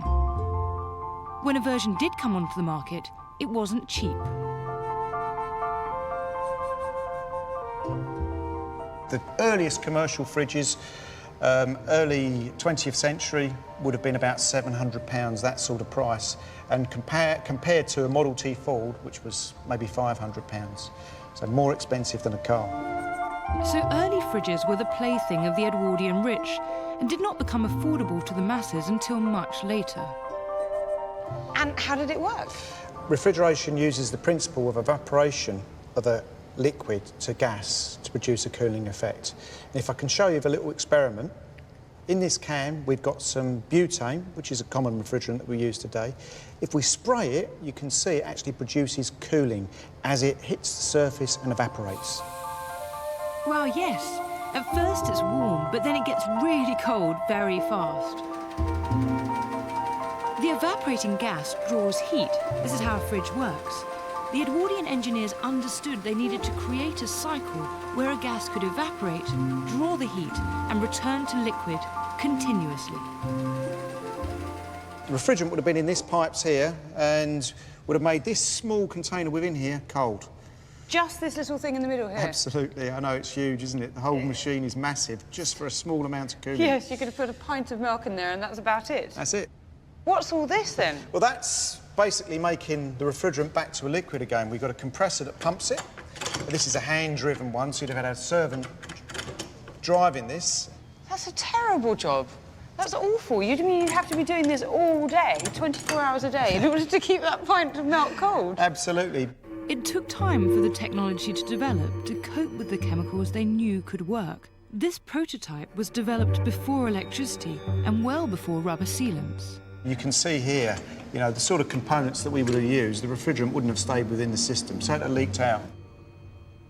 The trouble was that the early fridges weren't actually sealed fridges. So they used these gases and there would be a certain amount of seepage and leakage from these fridges. And this is what made the early fridges so hazardous. The dangers of the early fridges were actually in the chemicals that they used as the refrigeration. They had ammonia, which was pretty flammable and pretty toxic. If you breathe in ammonia gas, it's immediately very toxic, so the eyes would start to water, your throat would become sore. It can cause chest pain, difficulty in breathing, and if you have enough of it, it can cause circulatory collapse and even death. You had sulfur dioxide, which was extremely toxic, and then you had methyl chloride. Only certain gases will turn from liquid to gas in the way required. Unfortunately, these properties also made them exceptionally dangerous. Gases like methyl chloride also had other uses. They actually used gases that, in the First World War, unfortunately used to gas people in the trenches. He took ill after repairing a burst pipe in a refrigerator. Medical evidence showed that death was directly due to inhaling ammonia fumes. If you have any length of period being exposed to these gases, then you can get frostbite on the inside of your lungs. Your blood can pool on your heart. You were talking absolutely lethal materials to be using in the fridge. So not only were they poisonous, but they could be a fire hazard. These chemicals were volatile and could explode under certain conditions. Caused hundreds of deaths. The ammonia, typical, tiniest of leaks, and there's just an explosion waiting to happen.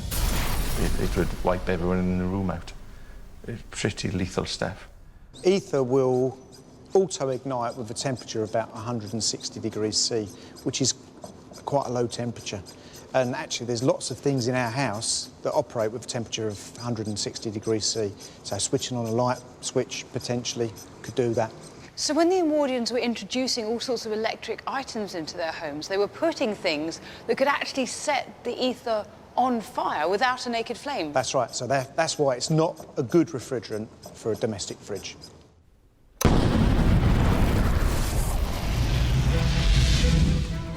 The proud owners of the first fridges, which by then were electric, were paying a small fortune for a product riddled with dangerous design flaws.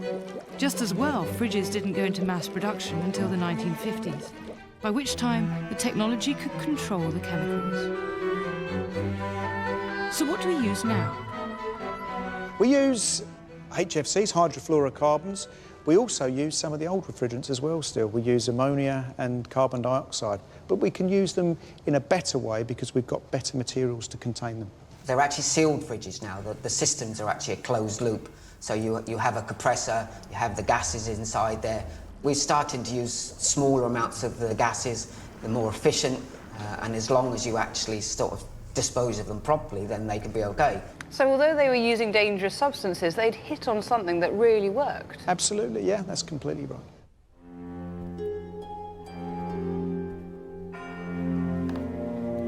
I'm going upstairs to the bedroom in search of the next killer. One that particularly affected half the population.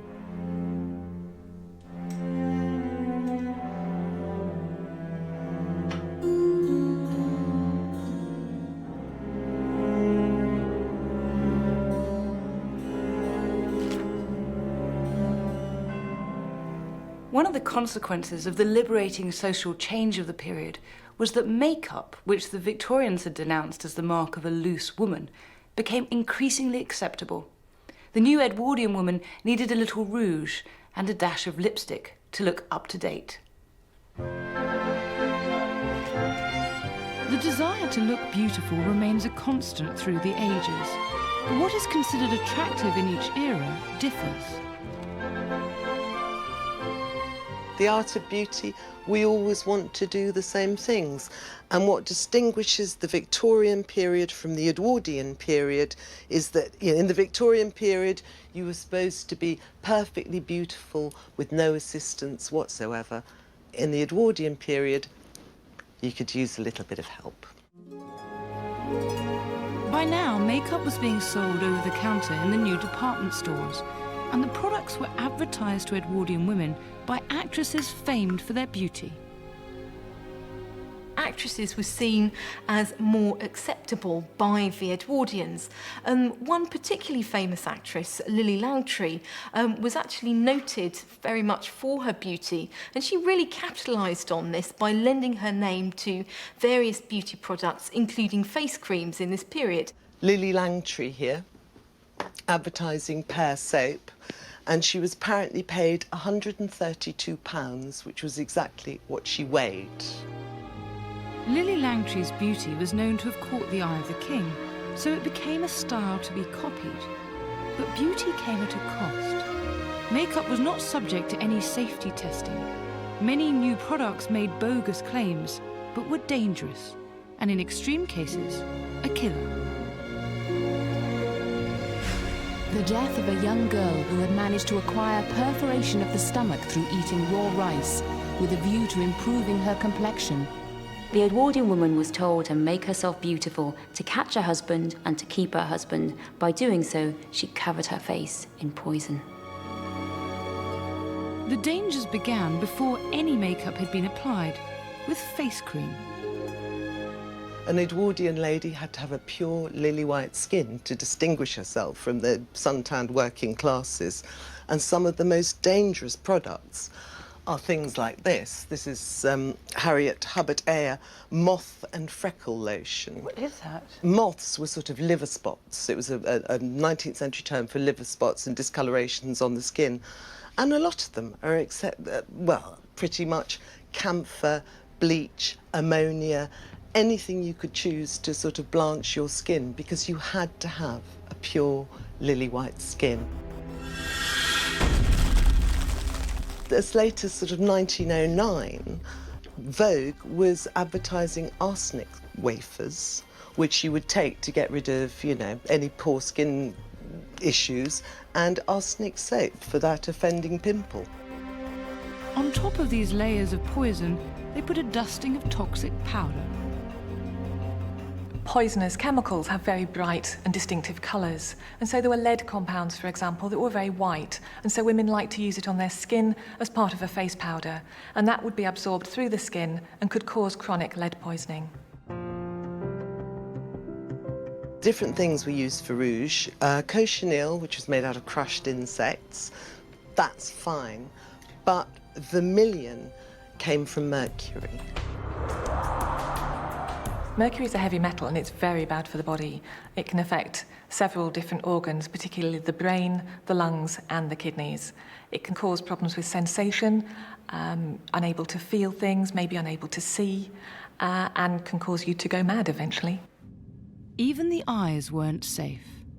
There was a product for darkening your eyelashes and your eyebrows, which actually made your cornea fall off, and several people went blind. One of the things that women liked to use in the early 20th century was belladonna. This is obtained from a plant, and when drops are put in the eyes, it makes the pupils dilate, which is meant to signify desire and arousal, and so made women look more attractive.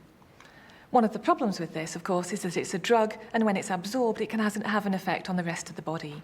At best, it would probably have caused blurred vision and a dry mouth, and at worst, a very irregular heartbeat and even blindness. You didn't know what was in these things. There's no description of content or anything like that, because there was no legal obligation to do so.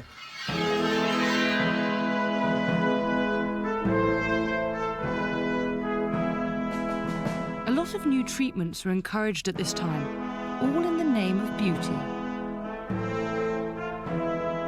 The crowning glory of an Edwardian woman was her hair, and to be truly fashionable it had to be curly, coiffed and big, a process that often destroyed what it was meant to enhance. These elaborate hairstyles took a lot of effort that inevitably led to unsafe practices with horrible consequences. At the inquest, Dr. Chaldecott stated that the dry shampoo was exceedingly dangerous owing to the impracticability of keeping the fumes away from the customer.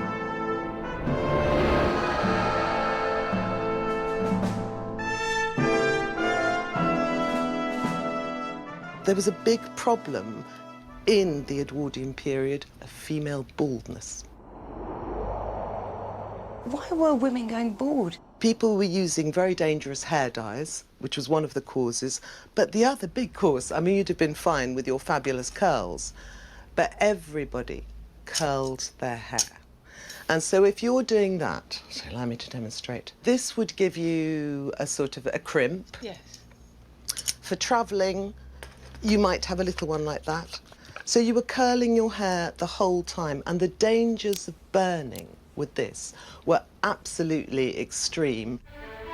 Tongs like these were heated in the fire and applied straight onto the hair, often burning it off. But worse was to follow. Carl Nestler came up with the first permanent waving machine in 1906, but not before he'd burnt his wife's hair off twice. Goodness me. So definitely, there's a reason for baldness, if ever I saw one. Messler's Wonder Machine involved wrapping the hair around rods and covering it with alkaline paste and, most dangerously of all, asbestos. Gas was then used to steam the curls tight. It would take 6 hours. It was extremely popular. Once your hair was right, you had the challenge of adding a hat, and so introduced another danger. Look at that whacking grey hat. You couldn't put your hat on your head without huge hat pins. These were up to 14 inches long, and that was another very dangerous thing, because you've got all that incredibly sort of sharp pointed end. Ladies were banned from wearing unprotected hat pins on omnibuses in case they scratched people. Suffragettes had their hat pins removed when they went into court in case they stabbed people. And Edwardian novelists did do lovely little sort of vignettes of ladies preserving their virtue by stabbing an aggressor and a dirty old man with a hat pin.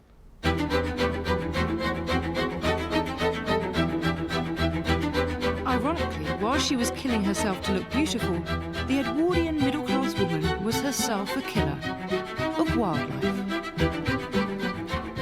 The biggest killer in the Edwardian home was undoubtedly the Edwardian lady herself, with her taste for hats decorated with the most exotic feathers and sometimes even whole dead birds.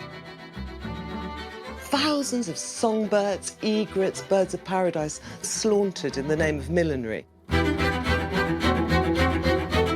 public outcry led to the end of the fashion for dead birds on hats and to the establishment of the Royal Society for the Prevention of Cruelty to Birds in 1904.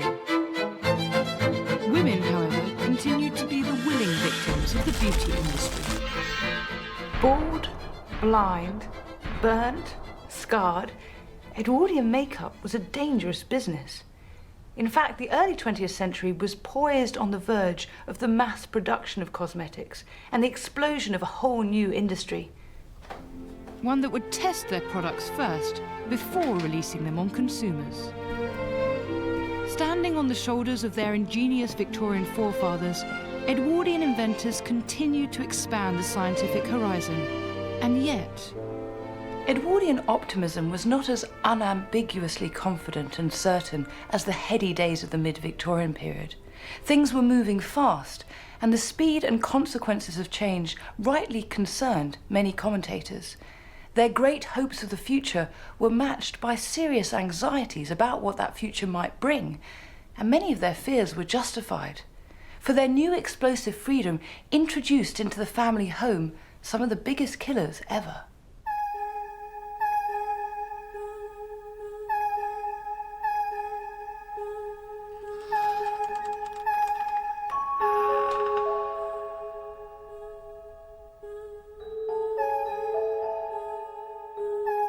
When Marie Curie discovered radium in 1898 and won a second Nobel Prize for Chemistry in 1911, she not only showed that women could be successful scientists, she also pioneered a new science. In terms of the home, though, the discovery took killers to a nuclear level.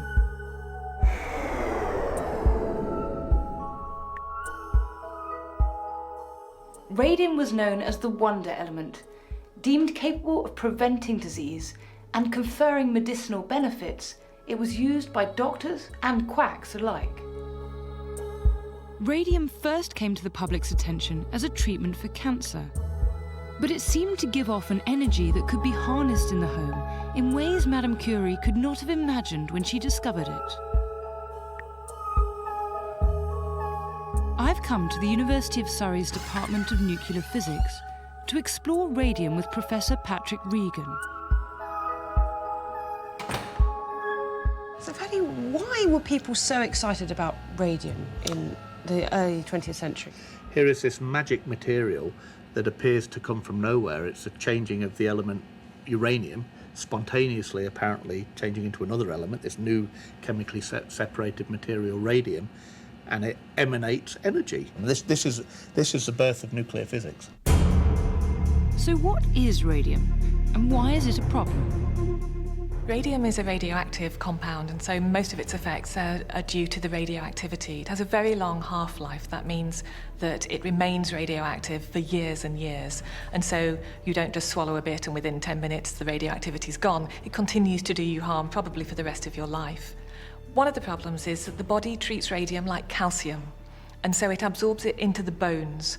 And that's where the radium does a lot of its damage. It damages the bone marrow, which is the place where our body makes all of the blood cells that it needs. This is called aplastic anemia, when all of the bone marrow is destroyed so that none of your blood products are made, and this is one of the awful side effects of radium.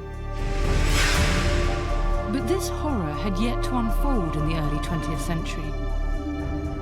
The burgeoning scientific discoveries of the period provided the Edwardians with what seemed, at least at first, as fun. Radium, as isolated by Marie Curie, was an incredible discovery. It was a really world-changing discovery. What we might see as most important, as in medical use, that wasn't what the Edwardians were interested in. They were delighted by the fact it could create luminous paint. The public imagination was fired by the idea of radium. Its energy and luminosity thrilled and excited them, leading to a radium craze in Europe in 1903. Corsets, for example, corsets that kept you warm for anti-rheumatism. You could buy radium socks, radium underwear. You could get chocolate with radium in it. Could this be a hidden killer? Radium was even available in toothpaste and water. It was the energy that radium emitted that made it appeal to the Edwardians. They truly believed that by ingesting radium, the body would absorb this energy, so they used it in everything they could.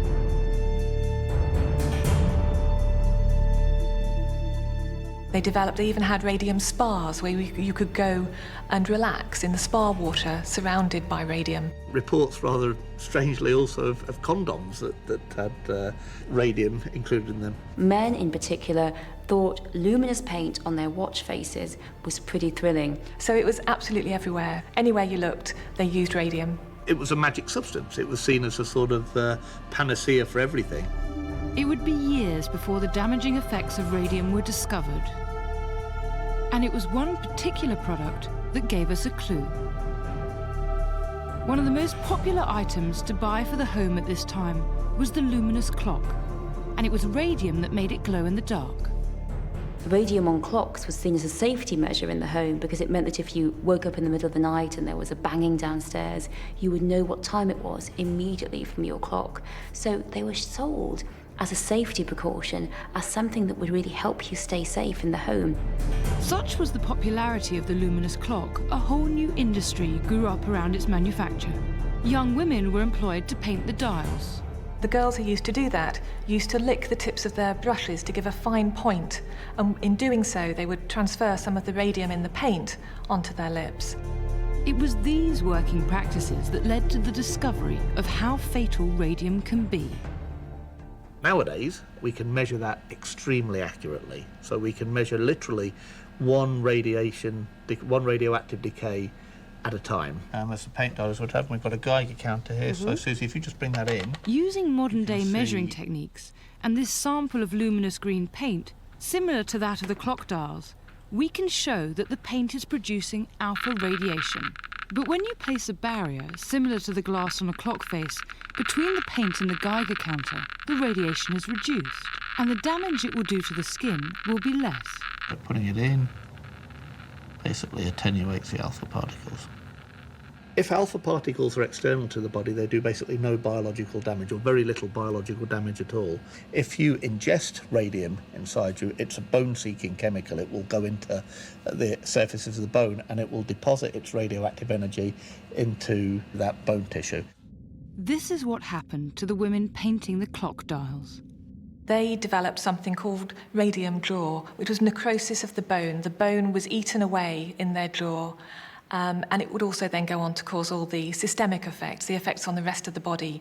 But this radium jaw was very typical of women who worked with radium. If it deposits enough energy in the right way, it can change the DNA in some of the cells in that region, and that can lead to cancers.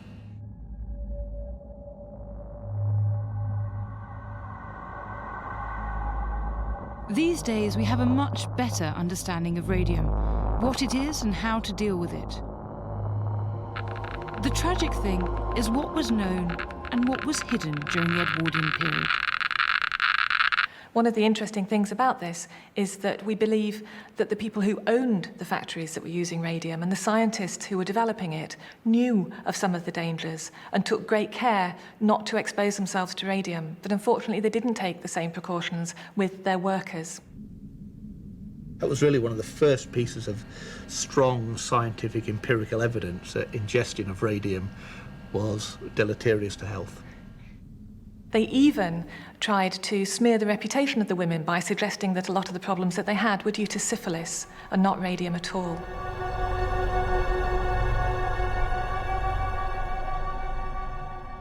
The damaging and often fatal side effects of radiation exposure were only realised in the late 1920s.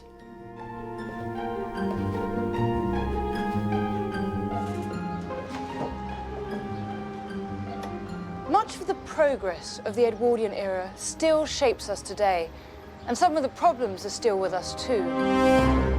Over time, though, the killers were gradually unveiled. And as a result, these mod cons and innovations continued to develop. But without this first burst of creativity, we wouldn't be where we are today, or have benefited from the resulting safety measures.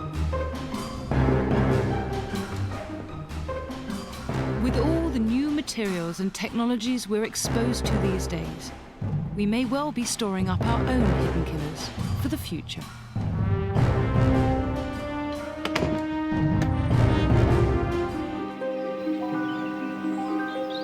Nowadays, we think of the Tudor home as an icon of Britishness. Timber-framed, maybe thatched, a cottage. Sounds wonderful. But these quaint, pretty relics of the past belie the revolution in technology that changed them and us. This is the great age of change. It's one of the reasons we all love the Tudor period so much, because it's the age of discovery, and there's a sense that anything is possible. One place this change was most evident was in the home. Domestic life was transformed. But as with anything new, there were risks. From the new technology that warmed our rooms. Whoa! To the exotic foods that filled the table. You're using a luxury to show off, but there's hidden death behind it, I'm afraid. This feels really naughty. And the radical treatments introduced to the medicine cabinets. New life-threatening changes made their way into the heart of the Tudor home. With the help of modern science and historic records, I'll investigate what really went on in the Tudor household. I'll find out about the hidden dangers and and what killed Tudors in their very own houses. Welcome to the treacherous world of the real Tudor home.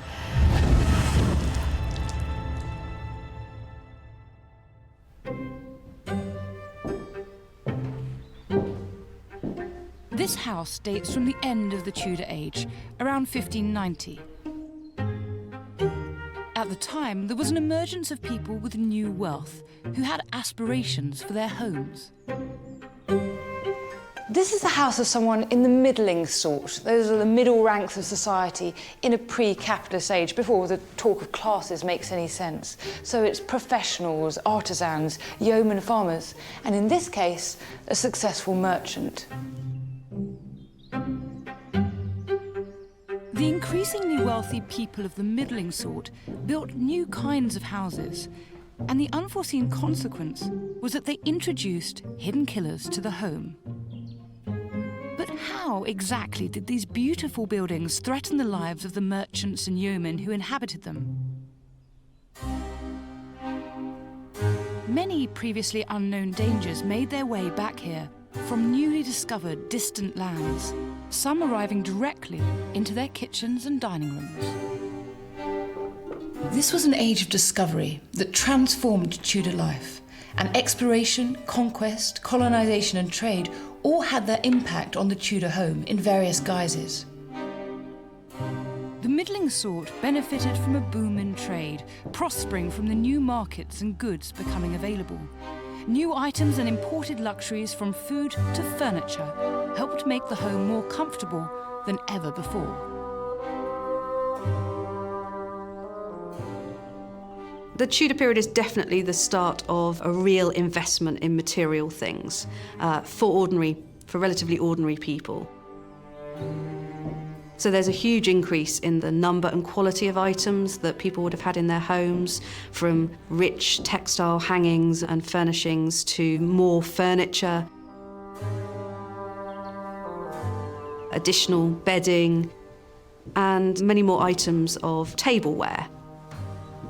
Costly, showy items like pewter are definitely the kind of thing that you want to invest in and display in the home. It's a way of indicating that you have wealth, you have status. It's part of your sort of self-fashioning of your identity. And it was in the dining room where the taste for the new and exotic was clearly visible. Overseas trade brought new goods, potatoes, tomatoes, and the abundance of things that were previously rare, like this. Did you know until the 1540s the English didn't have a word for this colour? And of course it led to the mass production of a substance so valuable and delicious that it would become known as white gold.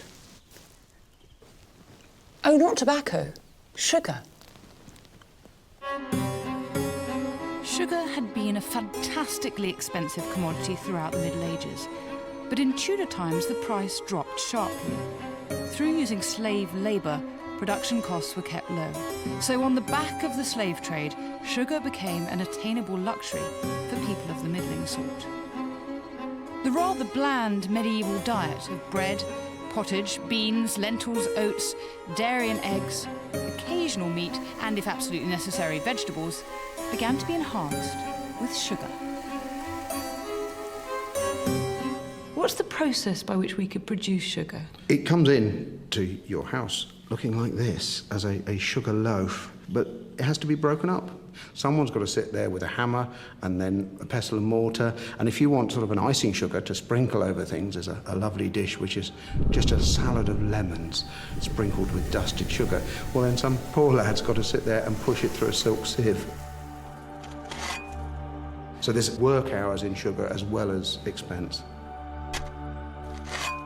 Sugar becomes something that's a sort of desirable way of displaying status. So you might use sweet treats at the end of a meal, the banquet, of course it's known as.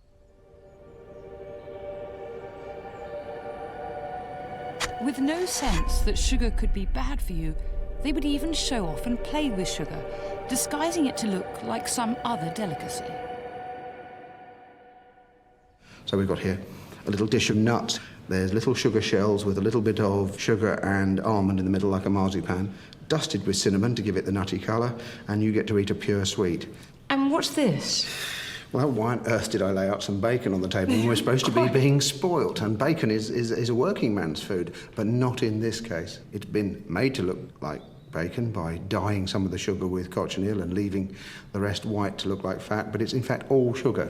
What are these? Those are little Tudor roses in sugar, and the middle one, I've covered that in silver leaf. So the one that looks silver is actually pure silver on top. Wow. And that's showing your diner's real luxury, because you've taken a luxury ingredient like sugar, put man-hours into it, and then put a precious metal on top as well. From nowhere, sugar became the must-have item at any well-to-do meal.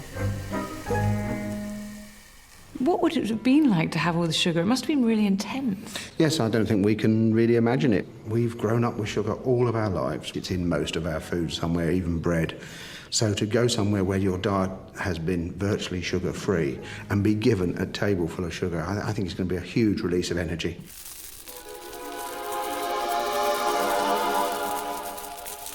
Of course, you've got to have wine at a banqueting course, so if you just had sugar and alcohol for the first time, you're going to be buzzing. So why don't you try one of the sugar nuts? Feels really naughty. As sugar became more popular and its consumption more widespread, the wealthy, ostentatious sugar lover would have little idea of the trouble that lay ahead.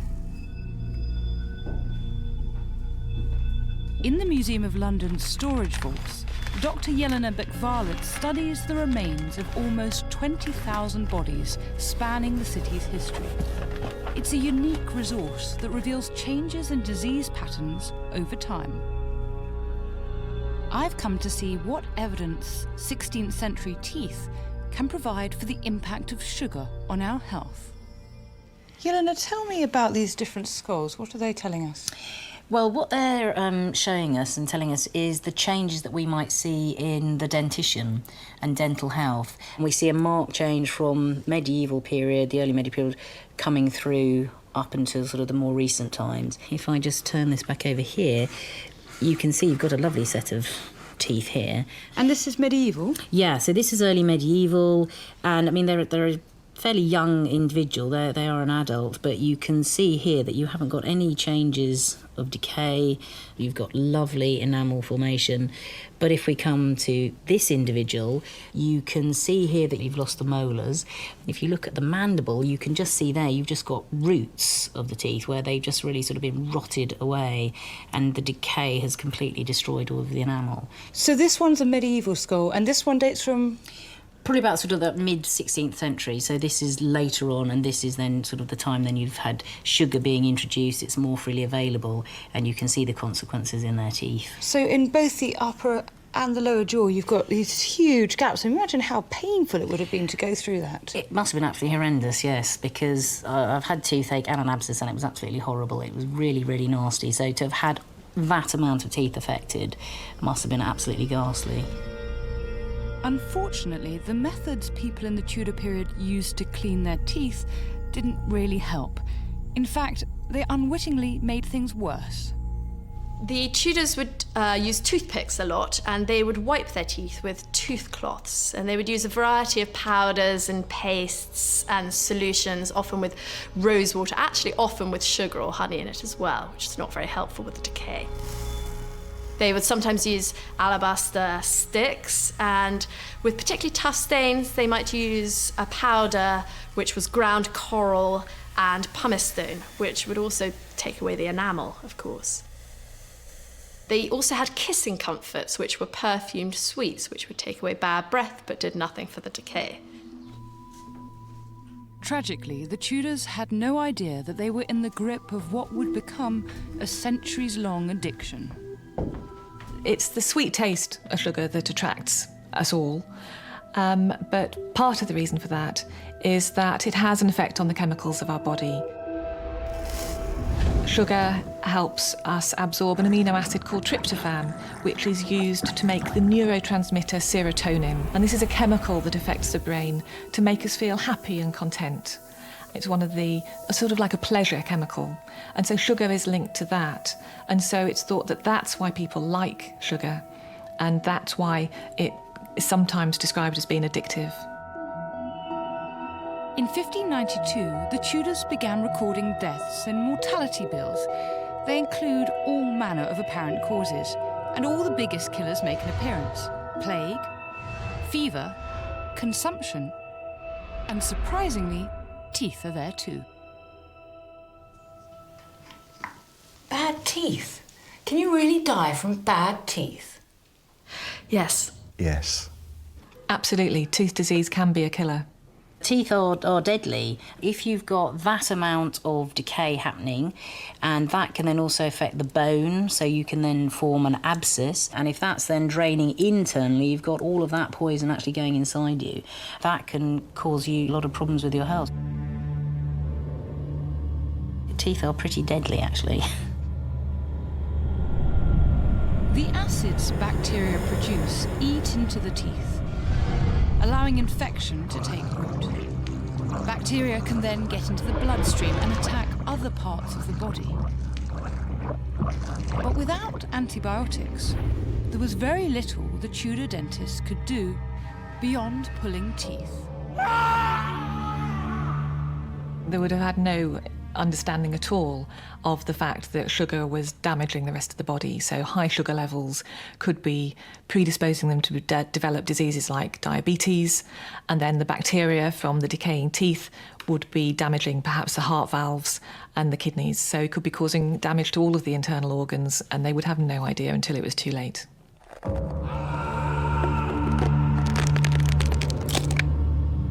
So sugar really can be a killer? Yes, because if you're affected that badly, then it can have that really awful effect on your health, and then cause your demise, cause you to die. Sugar was a slow burn killer, taking centuries for its true impact to be felt. Now it's considered by some to be responsible for some of the greatest health problems of our time. The biggest danger, though, wasn't what they ate, but the very construction of the home itself. I'm making my way into the main room of the house, on the trail of the next killer. In fact, it's sitting right here, hidden in plain sight. It's not the fireplace, but the chimney. Before the chimney was widely adopted, early Tudor homes, like medieval houses before them, could easily fill up with life-threatening smoke. The typical Tudor house was a long house then. It was, a great hall house. There was a fire in the centre, a little hole in the roof where it took the smoke away. These early makeshift vents didn't work well, allowing noxious fumes to build up in the home. The chimney offered a brilliant solution. The change from having an atmosphere indoors where you're constantly breathing smoke and your eyes are weeping to having one where it's drawing and you've got clean air around you is enormous. And certainly anybody who could afford to would have moved over as soon as he'd got to grips with the idea of this new technology being available. Not only did the chimney make the home more comfortable, it had a dramatic impact on its overall layout. Over the course of the Tudor period, with the introduction of, to begin with, quite experimental chimneys, more opportunities become possible for pushing the fire to the side of the room, enclosing the fire. It allows you to subdivide that space, making possible new ideas of privacy and comfort to some extent. So the chimney ushered in the biggest change to the middling sort's home for many centuries. For the first time, ordinary homes could have an upstairs level, separate rooms to sleep in, a kitchen, and a room to dine in. And each one had its own chimney. It revolutionized domestic life. But these comforts came at a price. The chimney brought a host of hidden dangers. As the century went on, there were regular reports of fires sweeping through whole towns.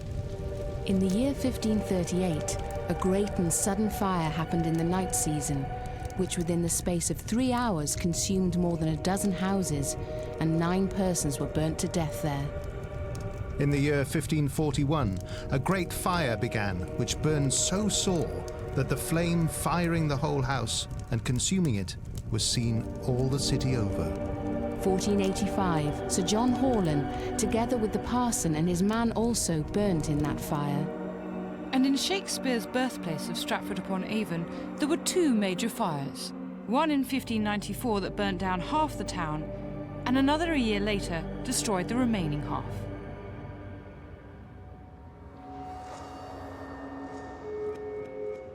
To find out what caused these fires, the Tudors examined the construction of the chimney.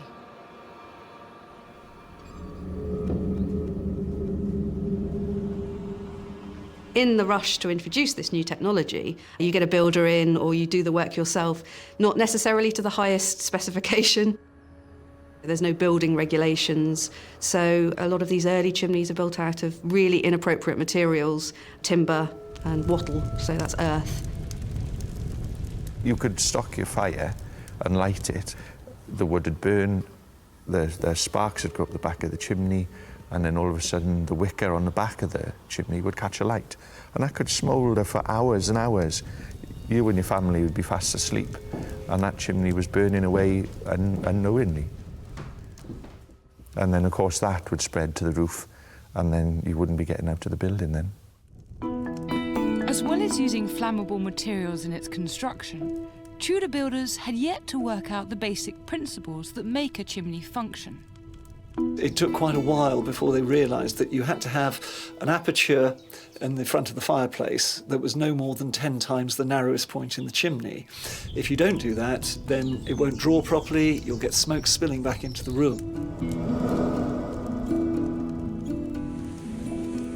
The draw is the suction effect that quite literally draws smoke and gases away from the fire, up the chimney and out of the house. But if the draw's not strong enough, smoke lingers in the chimney for far too long, with deadly consequences. The smoke used to sit about halfway up the chimney, and it would just tumble. Now, anybody that knows anything about fires knows that smoke is unburnt fuel. Forensic fire expert Emma Wilson can demonstrate the impact of unburnt fuel in a Tudor chimney. The smoke that is being produced by the fire at the base of the chimney ignites, and all of the smoke that's exiting the chimney begins to flame very quickly. The smoke itself catches fire? The smoke catches fire, yes, and I've got an experiment to show you how combustible smoke can be. OK, here we go. Whoa!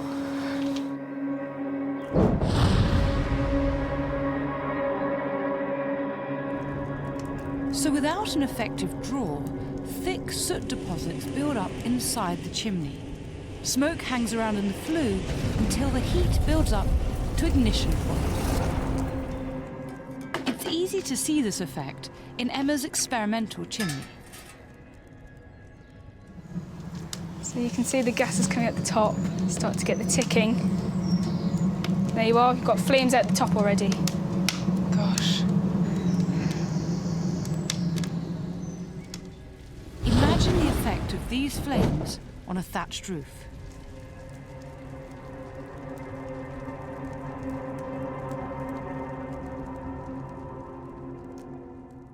So I suppose at first people didn't realise that this happened with chimneys.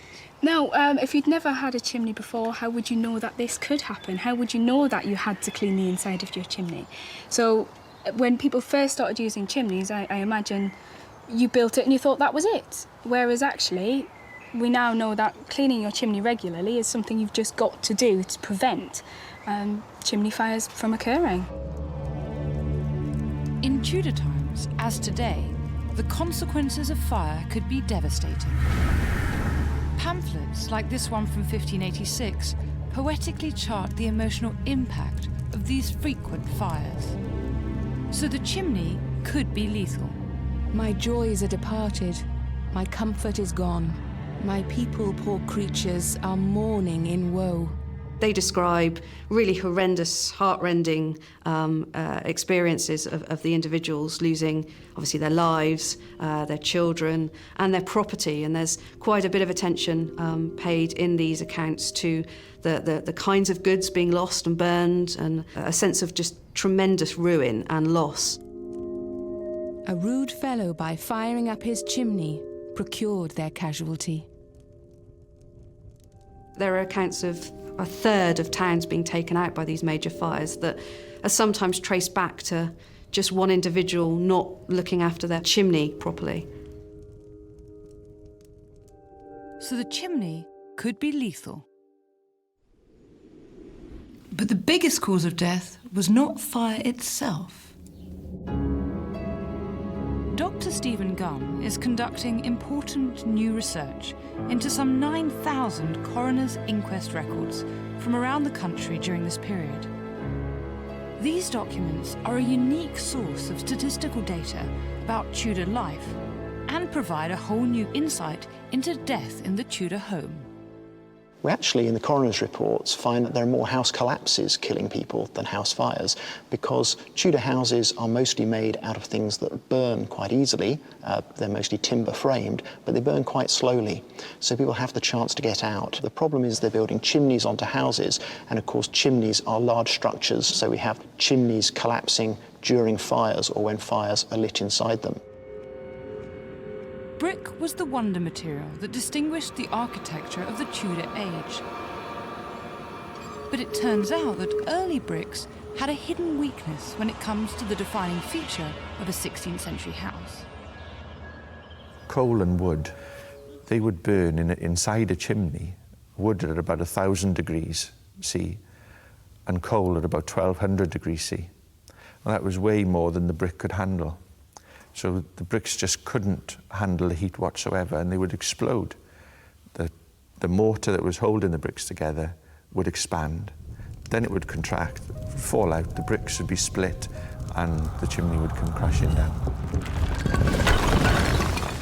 So, for example, we got an accident in Kent in 1518 with a fire that breaks out at a house in Wingham in Kent. Several men run to put the fire out. Thomas Adams, one of them is called Arthur Overn, another one. They get to help put the fire out with other people, but again, in the course of the fire, the brick chimney collapses on top of them. So it's actually the collapsing material rather than the fire itself that kills them in the end. The Tudors gradually came to understand the risks to life and property that chimneys could pose. To tackle the problem, they drew up what were effectively the very first health and safety laws for chimneys. There are ordinances, for example, issued in Oxford in 1582 that actually make it the responsibility of each individual householder to construct their chimneys and their roofs in appropriate materials. So not thatch for the roof, but tile or slate, and brick or stone for the chimney.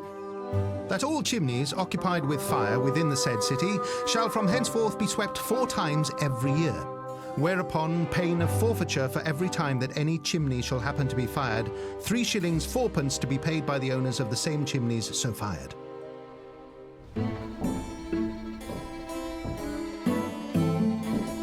But even these laws couldn't prevent the Great Fire of London, 84 years later.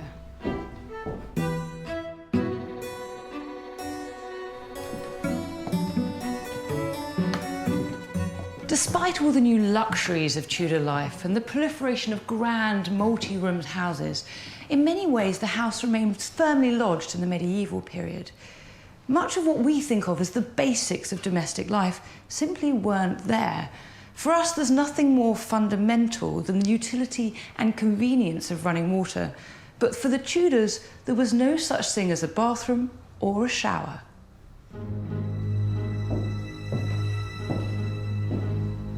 My next hidden killer lies outside the 4 walls of the house. The woman of the house, and it almost certainly was the woman, needed to bring every drop of water that the family required to the door. This bucket became a familiar and tedious burden. Water is a very heavy substance, and so if you've got to acquire it from any distance for your household, that's going to be quite a major part of the effort that's put in during the day. All sorts of chores that we today do inside our cosy modern homes, the Tudors were forced to do outside, particularly washing and laundry. This meant spending an awful lot of time down at the nearest water source in all weathers, all year round, effectively making them an extension to the home. Because ponds and streams played such a major role in daily life, it's no surprise that they also appear in literature, often lethally. But long it could not be, till that her garments, heavy with their drink, pulled the poor wretch from her melodious lay to muddy death. Many of Shakespeare's plays, and much writing of the time, feature characters drowning. And analysis of the coroner's reports reveals, for the first time, the number of deaths due to drowning in the Tudor period. The biggest contrast with today is the amount of drowning. So in 2010 in the UK, about 2% of accidental deaths were drownings. In our period in the 16th century, it's more like 40%. Gosh, why so many? Well, people are exposed to open water in lots and lots of different contexts. The single largest cause is probably fetching water. But then there are lots of other things that people have to do for household purposes that involve going to the water. You have to take animals to water, you often have to travel across water, and of course the other thing is people have to wash their clothes. We've got an accident here with a young woman, she's described as a spinster, so an unmarried woman called Ursula Redsole. This is 1556, and it says she went to a pond, she was washing a little tunic called a petticoat, and she was sitting on a bridge called a plank, and she fell off the plank into the pond, and she drowned. Elizabeth Bennet, collecting wort leaves to put under bread she was baking in the house. The fence broke, she fell into the moat and drowned. Elizabeth Cormonger, washing linen clothes on the bank of a river. Her feet slipped, she fell into the water and drowned. Leonard Delane, relieving himself on the verge of a ditch. When he crouched, his feet slipped and he fell backwards into the water. So why did so many drown, and often in quite shallow water? In the interests of science, I'm donning authentic Tudor garb and heading down to a nearby pool. On a fresh spring morning, the water temperature's around 12 degrees. The coroner's report suggests it was all too easy to slip and fall into the water, with potentially lethal consequences. And immediately, it's really, really cold. So much so that it's making me gasp. Our first reflex when our body hits cold water is to gasp. You have a sudden intake in air, and it's completely involuntary, and there's nothing you can do about it. And if you're under the water when that happens, you breathe in water. And as soon as that cold water hits the back of your throat, your larynx, your voice box, it can cause it to go into spasm, and that will effectively suffocate you. Even in relatively mild weather like this, the water temperature is a shock. My reaction may sound extreme, but the cold really makes me gasp to catch my breath. Water takes heat away from your body 25 times more quickly than in air of the same temperature. So you very rapidly lose heat from the body, and as soon as that happens, your bodily functions just stop working. As well as the cold and the shock, it's difficult to keep my balance. My clothes are dragging, getting caught up. And it's hard to get a footing because it's very slippery, and if you imagine there was any sort of current at all, it would be very easy to go under.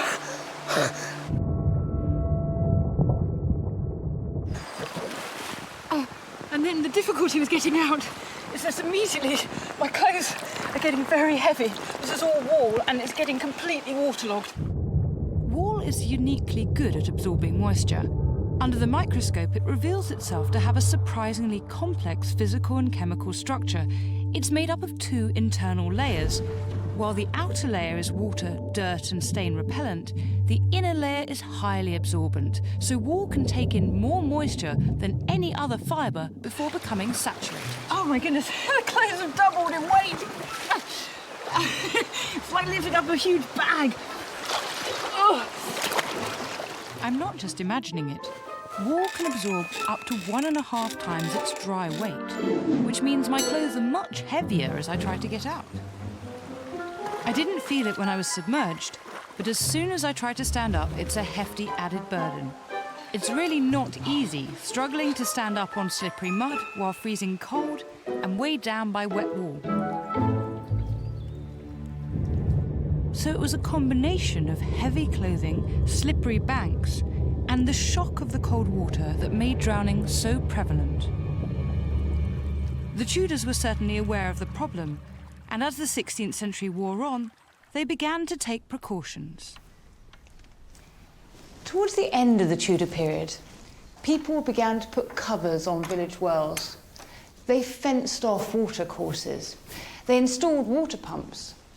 And as communities worked together to create safe sources of water, so the risk of death by drowning declined. The idea of the home as something encompassed by 4 walls is a very modern notion. So much of their domestic life involved the space outside as well as the rooms inside.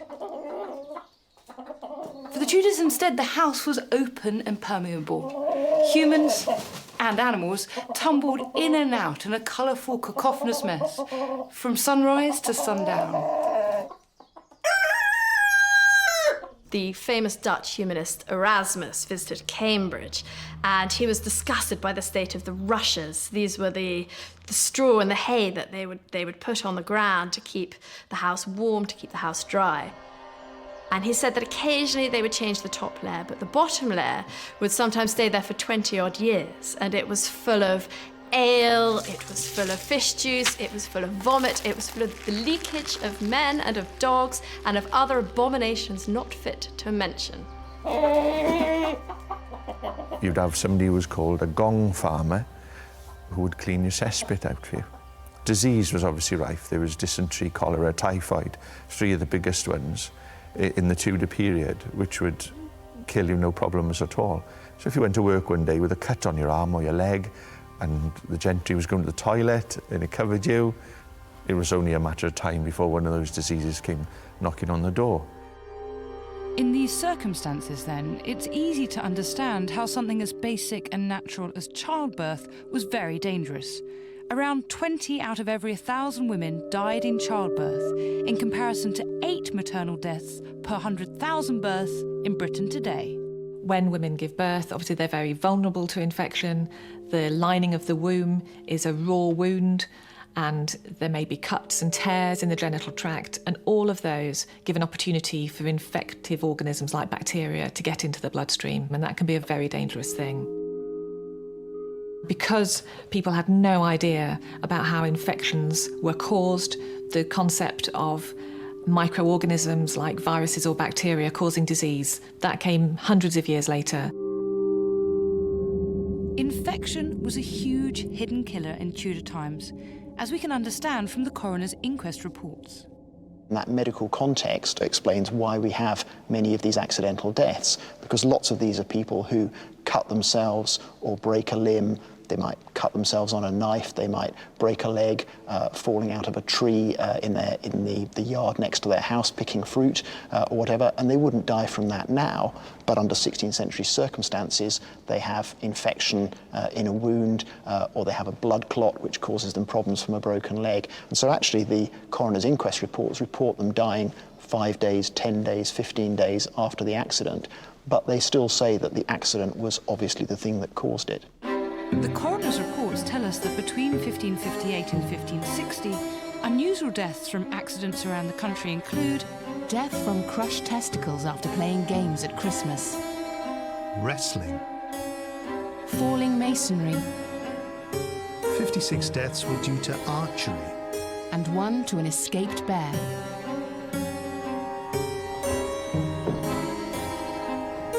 But whatever the cause of injury or sickness.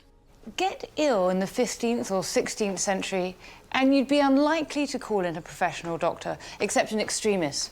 Most people of the middling sort would treat themselves at home using herbs and ingredients from recipes passed down through the generations. For the Tudor housewife, the medicine cabinet was limited to her knowledge and what was grown locally. In the garden of a home of the middling sort, there would be a special section laid out specifically for growing herbs, remedies for daily ailments. In effect, a Tudor first aid kit. In a big Tudor house, they would have their own physic garden. And there's a vast early modern what's called a pharmacopoeia, which is a body of herbal knowledge and an understanding of which plants can help you, which plants can heal you, and what conditions they can be used to treat. Now, even the smallest cottage in the village, the person living there will have that same knowledge, even if they don't have the physic garden, but they'll know where to go in their local area to go and pick herbs. Stuart Peachy is custodian of a small Tudor-style physic garden. What sort of plants do they think were useful medicinally? Well, we've got things like tansy here. Now, tansy is useful in springtime, about the end of Lent, because they thought that the intestinal worms they suffered from was partly a result of all the fish that they'd eaten over that Lenten period. And tansy is very good because it's a relatively mild poison that kills the worms. Next to that, we've got rue. Now, rue is one of a battery of different plants that can be used to induce abortion. Pennyroyal is another one. Lungwort, with its spotted leaves there, that one is good for infections of the lung, easing the chest, and would have been used as a general herb in that area. So the Tudor garden is really the ultimate in organic natural medicine? Absolutely. It's free as well, as far as they're concerned. According to some sources, 150 plants were considered to have useful medicinal qualities, all grown in the garden and prepared in the home. People have this vast storehouse of medical knowledge and remedies, and they pass them around. And that might be to their families, it might be to their friends and neighbours. And of course, when that happens, the medicine spreads out in sort of ever-growing circles. It's also worth remembering that virtually our entire corpus of medical remedies, tablets today, are based on plants. We are still using perhaps the same plants, but we're distilling them, we're using them in a different ways. The power lies within the chemicals in the plants, and that's what worked then and it works now. But herbal cures weren't without their dangers. Get the dose wrong, and you'd find yourself in trouble. Many of these plants are safe in small doses and toxic in high doses. For example, something like tansy, which actually was very widely used as a way of purging worms from your body in the springtime. Later in the year, that becomes toxic as the active ingredients build up in concentration, and you can make yourself quite ill with it. And mixed up with some effective practical cures were some very odd beliefs. There was this idea that something that looks like the thing you're trying to treat might actually help it. And so there's a plant that's been called pilewort, for example, because its roots look a bit like piles, and this was used to treat hemorrhoids or piles because the plant looked a bit like what it was treating. These superstitious beliefs, along with the unpredictability of some herbal cures, meant that Tudor medicine always had the potential to go disastrously wrong. But a radical German invention seemed poised to change all of this for the better. Johannes Gutenberg had invented his movable type printing press 40 years before the Tudor era. One of the things that is changing with medicine at this point is that with the introduction of printing, which occurs just before the start of the Tudor period, it is far easier to disseminate knowledge. People have written books on medicine since classical times, but what you're now seeing is the printed page making that more widely available. Initially, printing presses were used mainly to produce religious texts, but by the mid-16th century, printers had found a new market, publishing home manuals, a mixture of remedies and recipes. And these books are enormous. John Gerard's runs to about almost 1,700 pages, profusely illustrated, and designed to enable you to clearly identify the plants and know what their effects are and what the toxicities are to some extent, as well as what the benefits are. Bestsellers were reprinted over and over again to meet popular demand. Historians estimate that maybe 400,000 medical books were printed altogether in the Tudor period. Suddenly, those who could afford it had access to thousands of recipes in just one book, far beyond their previous knowledge, and all written by a supposed medical expert. At first glance, the books appear to contain no shortage of sound advice, like John Gerard's recommendation against planting deadly nightshade. If you will follow my counsel, deal not with the same in any case, and banish it from your gardens. 3 boys did eat of the pleasant and beautiful fruit hereof, 2 wherefore died in less than 8 hours after they had eaten them. These medical books made their way into the Tudor home, where they would have played a pivotal role in everyday life or death. They're there to help people in the absence of a doctor. They're sort of called things like every man his own physician. And they may be set out by body part, so therefore you just simply leaf your way through and find something that's wrong with you. But the medical tomes weren't necessarily the wonderful cure-alls they first appeared to be. Some of the recipes found in their pages seem very odd today. This is Andrew Board's Breviary of Health, a medical treatise that was something of a bestseller in the 16th century. And it includes all sorts of remedies, including this one here for the palsy. So it says, take a fox with all the skin and all the body quartered, and with the heart, liver and lungs, and the fatness of the entrails, stones and kidneys, steepeth it long in running water with calamint balm and caraways, and bathe the patient in the water of it, and the smell of a fox is good for the palsy. To the Tudors, cures like this were rooted in perfectly reasonable ideas about the body and disease. A living thing, something that has been alive, has what's called an animus, a living spirit. And so if part of you is withered, dying, then it makes a perfect logical sense to use something from something that's been alive and restore the spirit to yourself.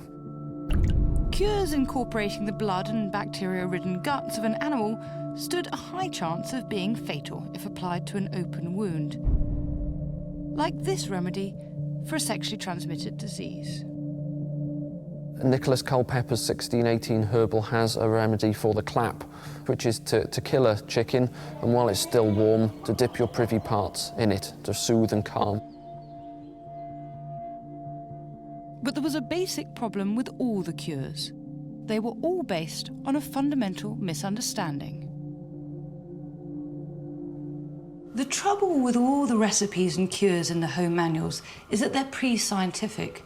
The Tudors simply didn't know about the bacterial pathogens that cause infection and disease. Their theory of the body was of the 4 humours, 4 key fluids that needed to be kept in balance to remain healthy. Disease was simply thought to be a result of an imbalance of the humours. Nowadays, we know there's no scientific basis for that at all. But if you've got a theory of disease that's simply wrong, how can you cure it? Unfortunately for the Tudors, they believed they were following sound medical advice. These are scientific men, leaders of the medical world, are writing these texts, and the danger is then that they become effectively gospel. The knowledge in the books would have been perceived as being at the cutting edge of medicine, and the recipes endured for so long because really effective treatments for infectious disease were still hundreds of years away. Part of the problem was that no one had seen inside the body for centuries. Human dissection had been banned throughout the Middle Ages. But in the 1540s, Henry VIII allowed surgeons to use the bodies of those hanged at the gallows for their medical research. Detailed studies of human anatomy became widely available for the first time, marking the beginnings of scientific inquiry into the body. But they didn't come soon enough to help with our next problem.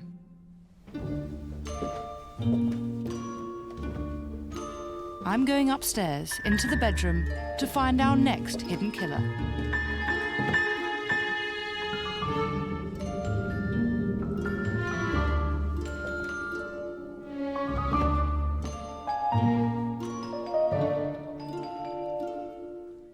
People are as promiscuous in the past as they are today.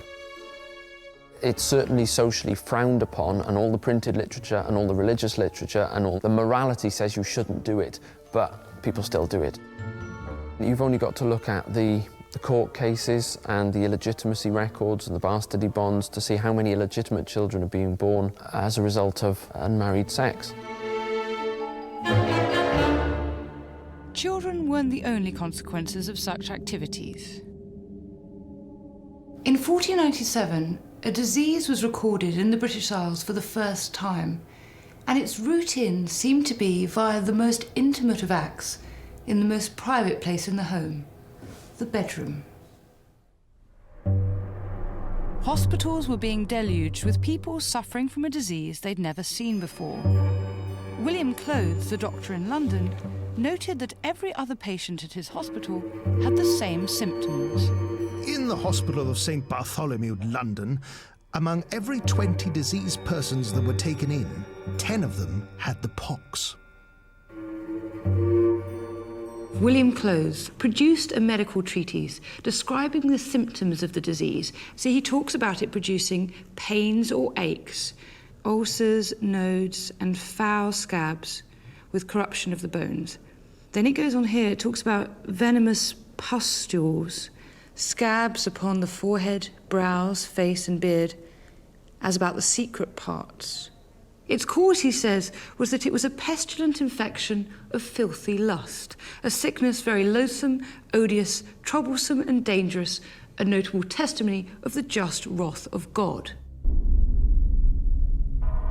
We now know that, in fact, these horrific symptoms were caused by a virulent bacterial infection, which we call syphilis. While they may not have understood its bacterial origin, the Tudors knew enough to link its progress to sex. The symptoms are very manifest, and to a society that's obsessed with signs and symptoms, it's very clear to them how this has come about. The first stage gives the characteristic boils and marks on the sexual organs, so it's seen as a result of sin, of promiscuity. Many Tudor towns had their bawdy house or brothel, and these certainly aided the spread of the disease.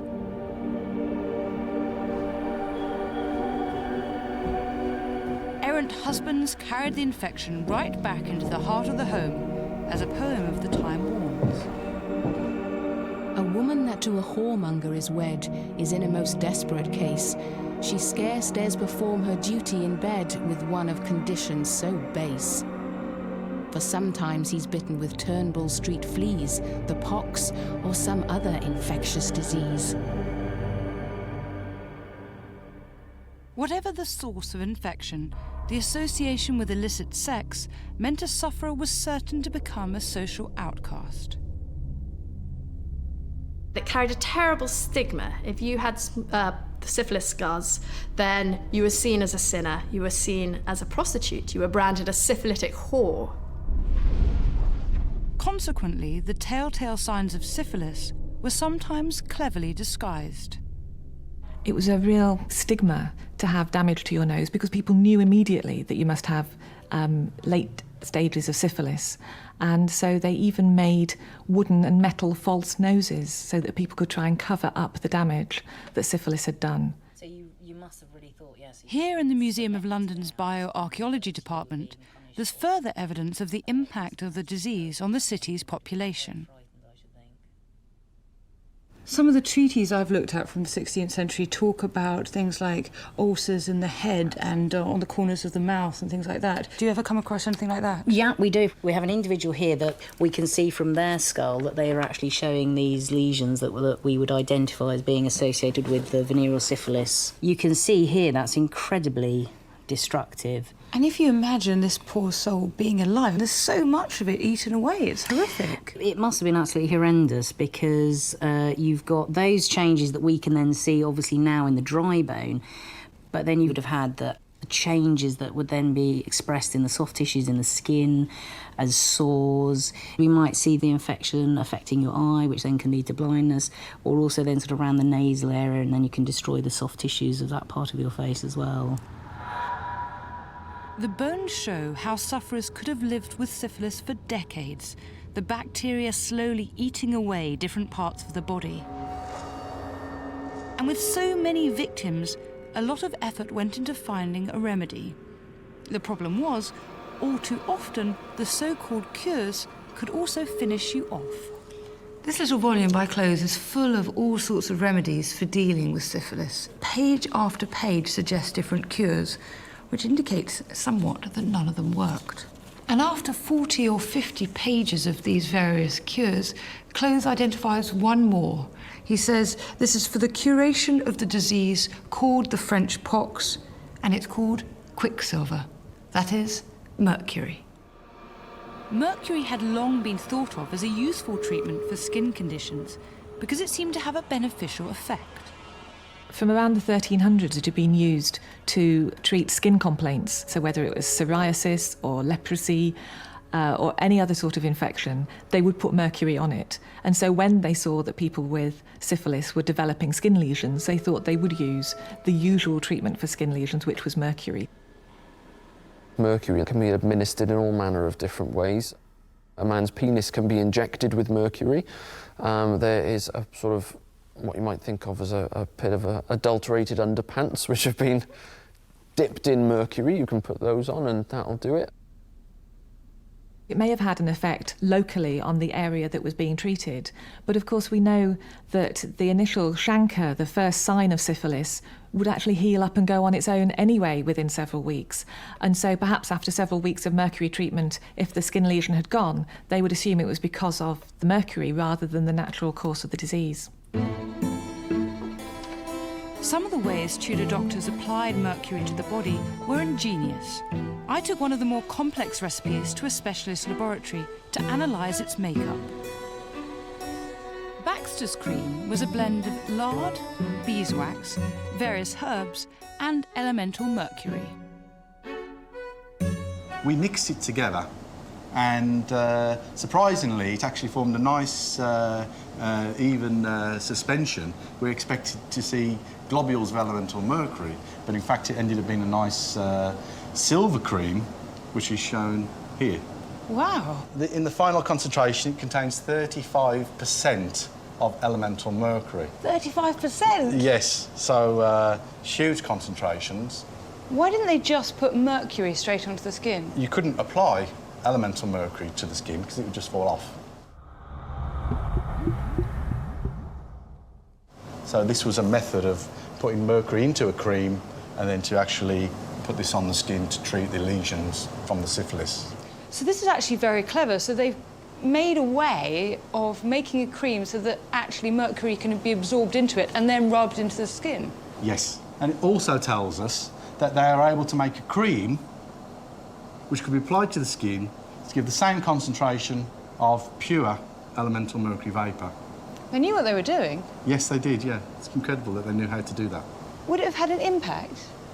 Well, elemental mercury doesn't actually diffuse through the skin very quickly. About 1% of this cream would go through the skin, but the main hazards are actually due to the inhalation. That's why we can't take the mercury cream out of a sealed container. It's lethal. When we measure the concentration of mercury vapour coming from the cream, it's off the scale. At a body temperature, say, of around 34 to 37 degrees centigrade, that would have released a gas phase concentration of about 50 milligrams per metre cubed.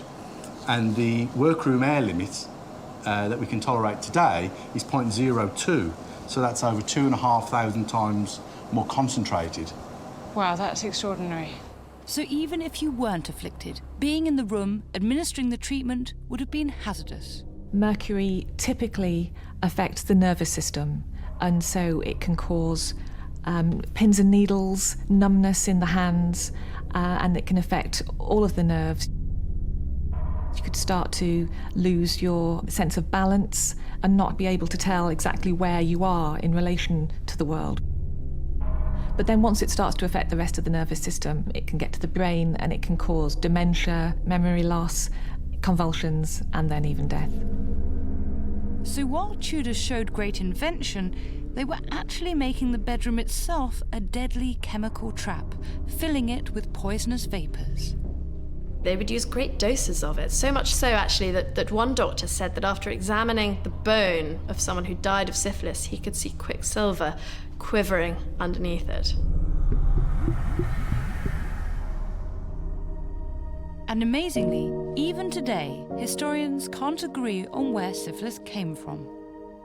There are a couple of theories. One, that Christopher Columbus brought syphilis back from the New World, and that was the first time it had been introduced to Europe, and that's why it suddenly appeared. But another suggestion is that there was some mutation in the bacterium around that time. It suddenly became much more virulent and destructive and caused this severe disease that suddenly appeared. So nobody really knows. There would be no effective cure for syphilis until centuries later, with the advent of antibiotics. To treat syphilis properly, and all infection, doctors first needed an accurate understanding of the body and a better theory of disease. They needed equipment. The first microscopes, for example, were developed in the last decade of the Tudor period.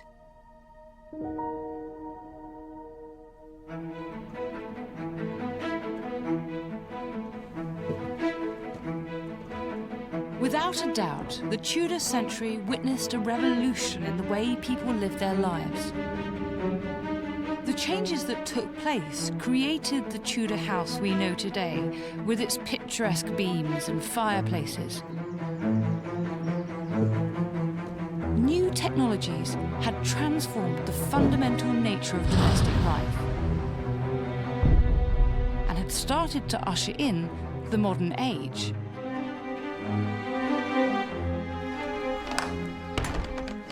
As with any period of change, there were dangers, some of which took centuries to expose, and some of which are with us still, their roots firmly located in the Tudor age.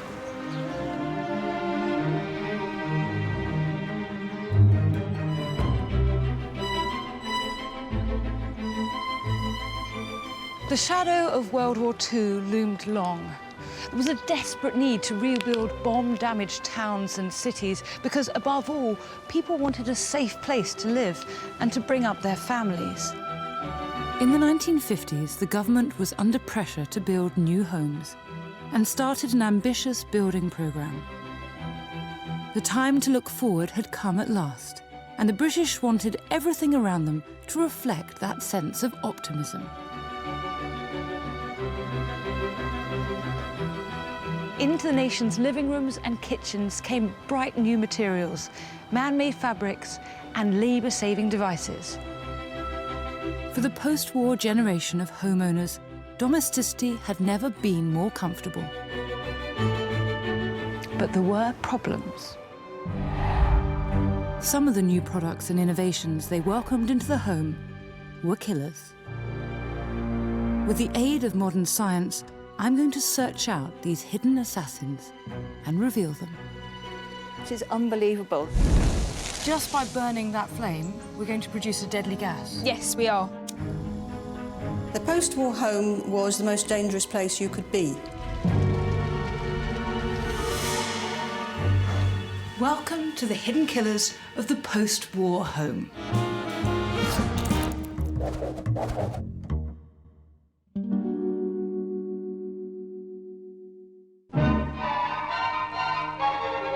It's a two-story, three-bedroom, £4,300 house built in the modern manner. Doors slide or fold. There's underfloor electrical heating and many other bright ideas as well.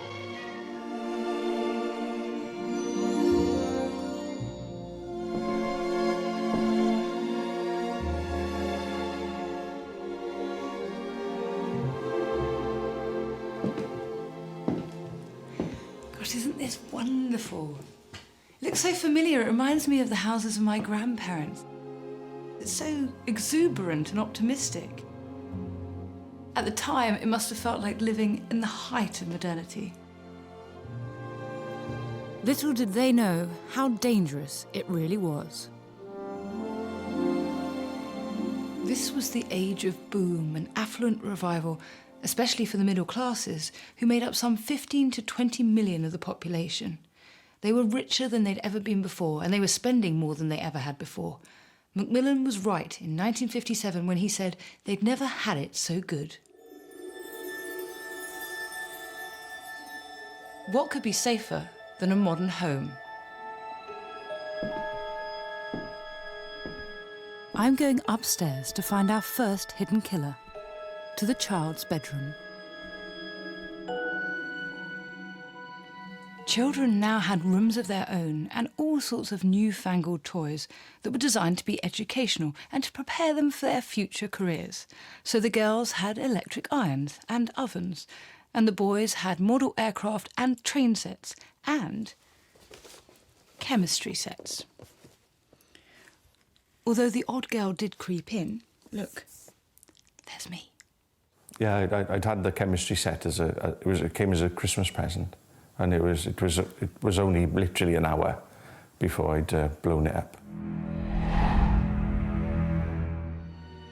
17-year-old Ian Findlay was experimenting with his chemistry set in the living room of his home. There was an explosion. Neighbours heard the bang and ran out to find that the living room window had been blown out. Ian managed to make his way to number 72, where Mrs. K.C. Bell treated an injured arm, put him to bed, and summoned an ambulance. Chemistry sets throughout the years have reflected many changes in science and society, and never more so than after the Second World War. Young would-be chemists, inspired by the apocalyptic images in the comics of the day and their soldier fathers, could not resist experimenting, with terrifying consequences. 2 14-year-old pupils were seriously injured on Saturday when an explosion occurred while they were trying to make liquid oxygen.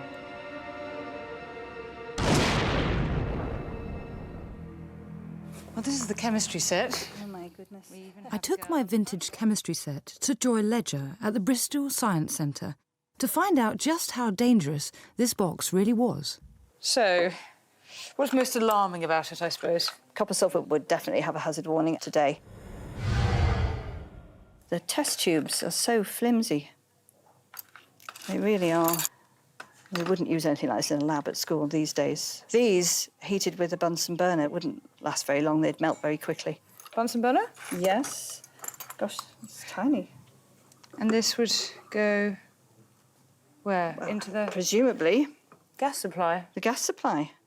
Which is unbelievable that they could actually have, and there must be some sort of tap that turned the gas on and off, so you've got the full force of the gas coming in that would feed the whole cooker, just going through that little flame. Oh, my goodness. We decide to read the instruction booklet, always a good idea, only... There's absolutely no diagrams at all, and actually I think it says up here that you will see there are no diagrams, so then you can be more liberal with your experiment. You can change the apparatus as you feel. I'm just staggered at the lack of instructions. The idea of quantities, concentrations, there's no indication of how much solution to add to each one, no mention of how to dispose of the chemicals at the end. It's just frightening, and there's absolutely no mention of parental supervision. Still, at least they are clear about what to do if your chemistry kit-loving chum has a problem. It actually says here that if the clothing of the person is on fire, pull the person down to the floor, or strike them sharply behind the knees so they fall. Cover them with any materials you might have to hand, with rugs, cloths, or carpet, etc. And then it says, you will have used your scientific knowledge in the noblest way. You will have applied science to the service of man, with capital letters, and probably saved life. And it says underneath, science is never evil except in wrongly used by man. Many of the chemicals in chemistry sets were caustic, so they would burn the skin and irritate it, which of course would be particularly dangerous if it got into the eyes. Part of the point of the chemistry sets was that they exploded. They wanted to make these explosions and the bright colours to impress friends and make it look like a magic trick. Explosions could burn, set the hair on fire, set the clothes on fire, damage the eyes, even blind a child. And of course, children wanted to share these with their friends, and they'd think nothing of putting some of the chemicals in their pockets when they went out. And of course, that could burn holes in the material and then in the skin, or even catch fire spontaneously.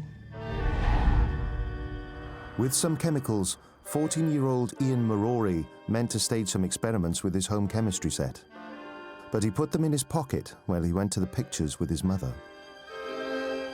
He was sitting watching the show when his clothes began to smoulder. A man sitting nearby wrapped his coat round the boy to smother the burning clothing. The accident was due to body heat, igniting the chemicals in his pocket. Today, health and safety regulations are more stringent than they were in 1950s cinemas. So we are wearing goggles to do an experiment to illustrate how lethal this kit could be. Right, now in here we have the permanganate, which is the chemical we saw in the purple chemical that was in the kit. Nerish Shah, our lab technician, is going to add glycerol, a clear, odourless liquid that might have been found in the home medicine cabinet, as it was used to treat constipation and sore throats. Okay. So what we're going to do is just make a little pile of the potassium permanganate in the middle. And then I'm just going to pour on a couple of drops of the glycerol on top.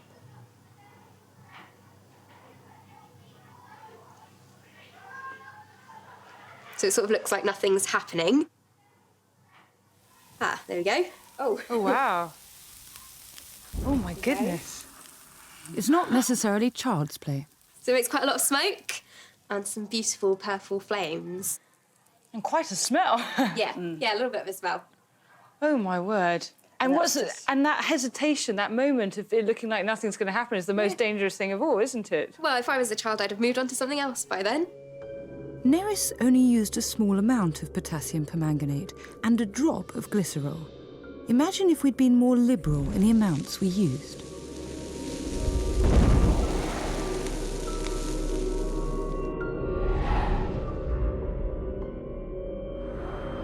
A warning was sounded at an Epsom inquest today that there are grave dangers in letting children play with chemicals which are in themselves harmless, but in combination may be fatal. John Jesty, aged 15, died in hospital from injuries received in an explosion which also injured a boy companion. Unsurprisingly, the American chemistry kits were even more spectacular.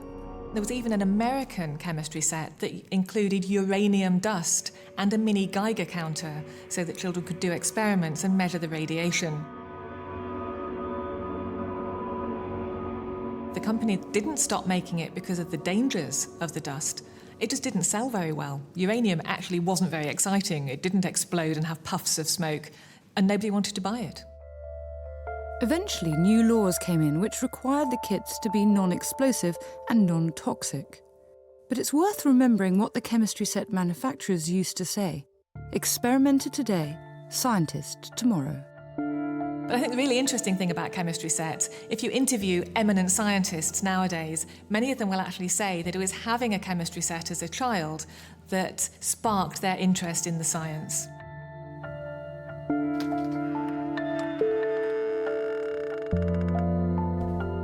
I'm in search of our next hidden killer.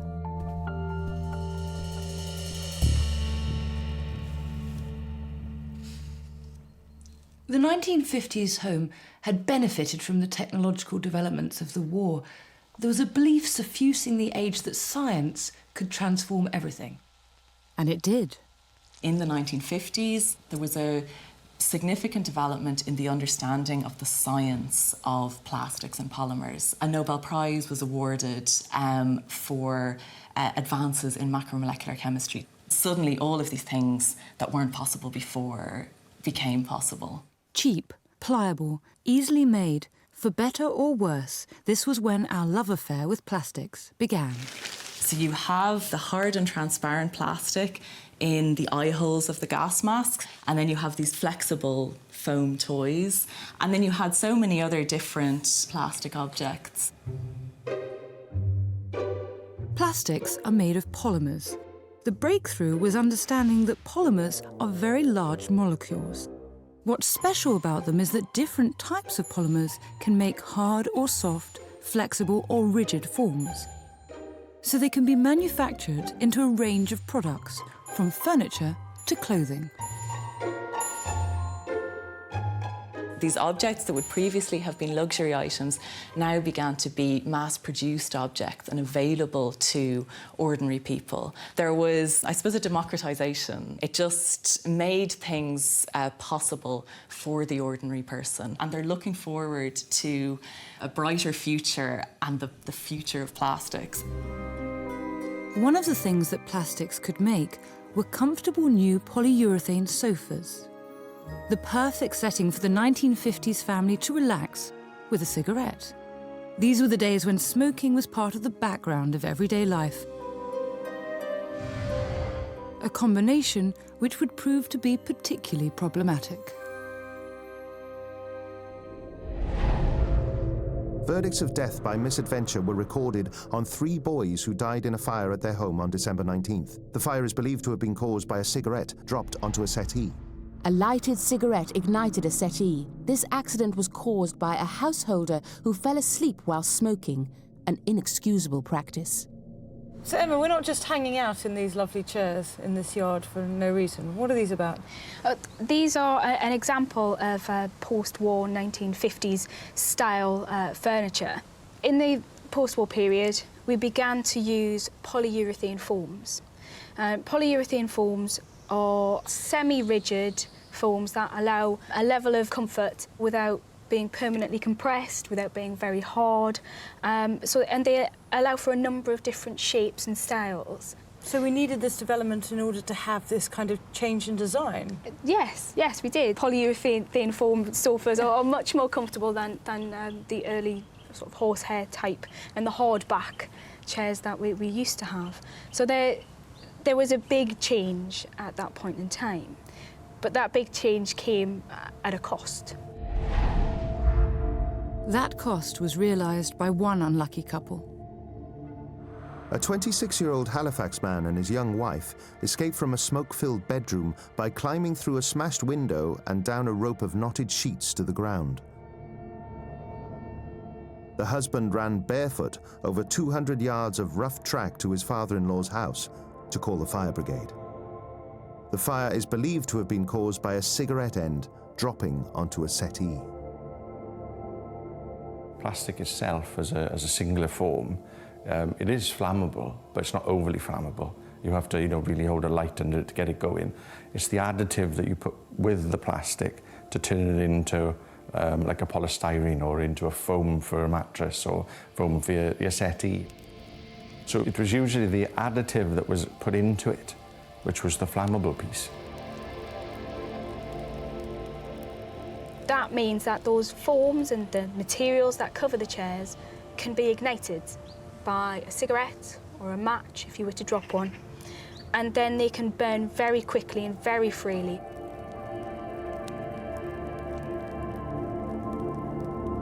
However, it's not just the fact that these materials caught fire easily, but how they burned that was the problem. The way that the polyurethane burns is actually in and of itself dangerous. So the foam forms a liquid and it runs down the material and to form a pool underneath. And that pool becomes ignited. So you can have a flowing pool of burning liquid. It's almost like having a flammable liquid fire, like petrol underneath your sofa. That's how bad it can be.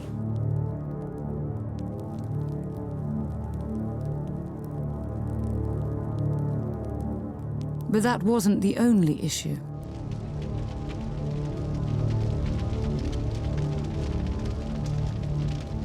These substances can give off very toxic fumes. And in fact, if you were in a room with foam that was burning, the cyanide gas that was given off would kill you long before the flames or the heat would.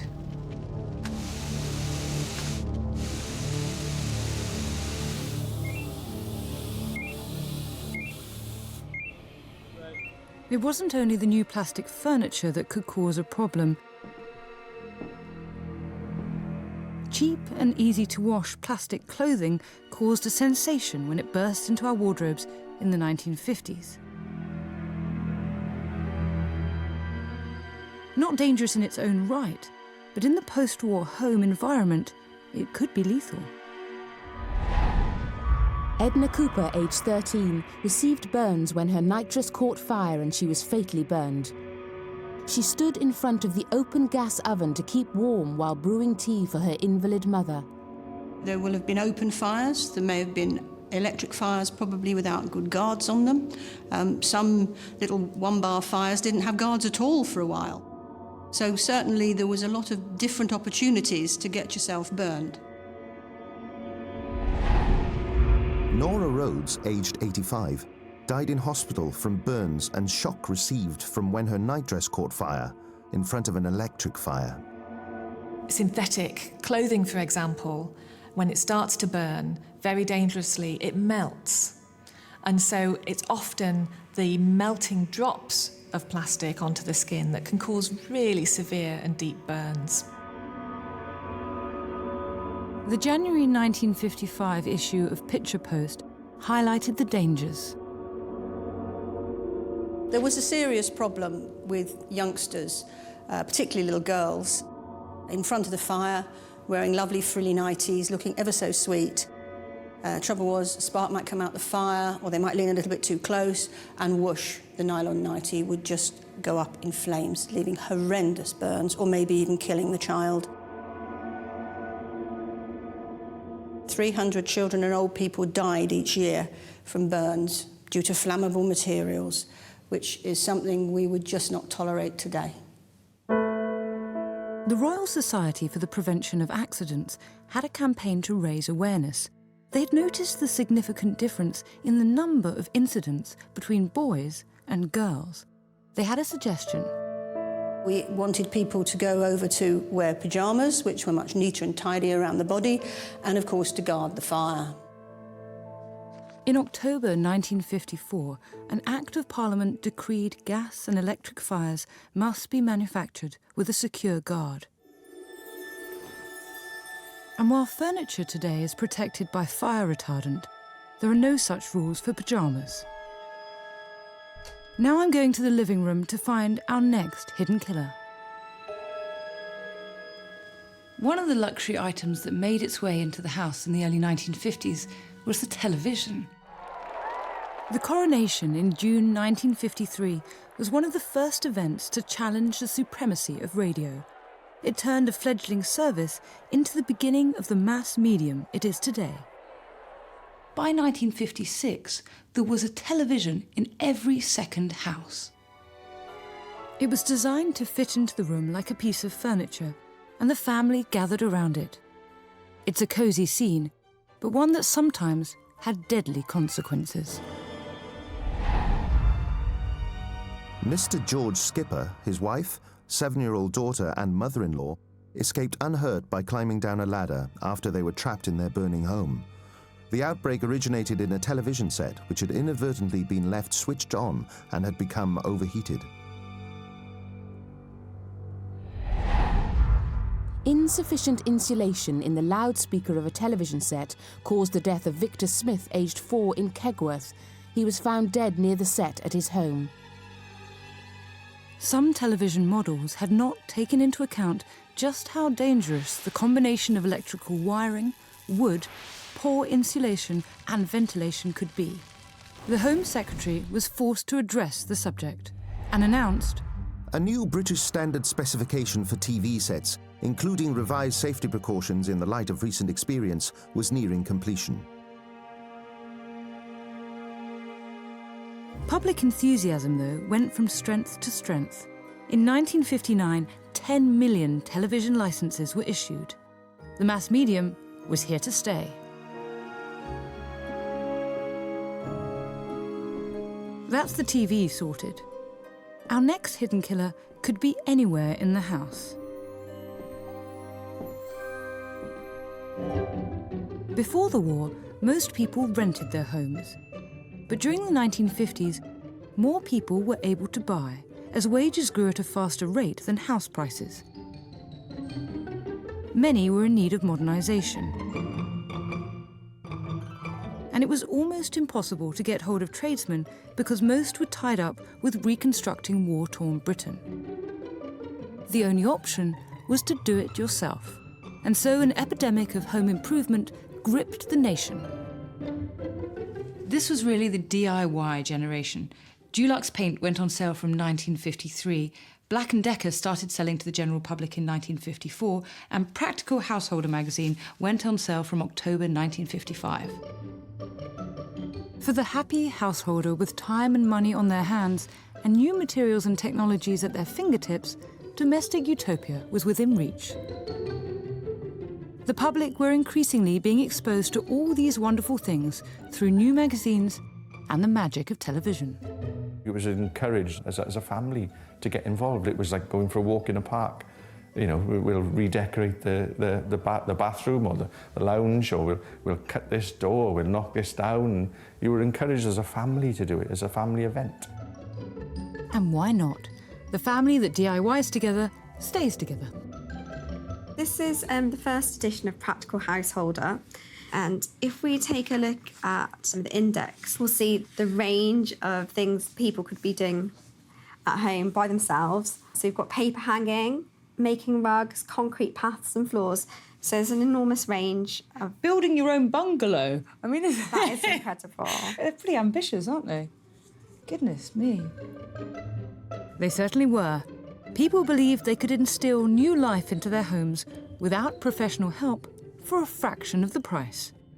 But they were seemingly oblivious to the perils. The doyen of DIY, Barry Bucknell, was, after all, a reassuring presence.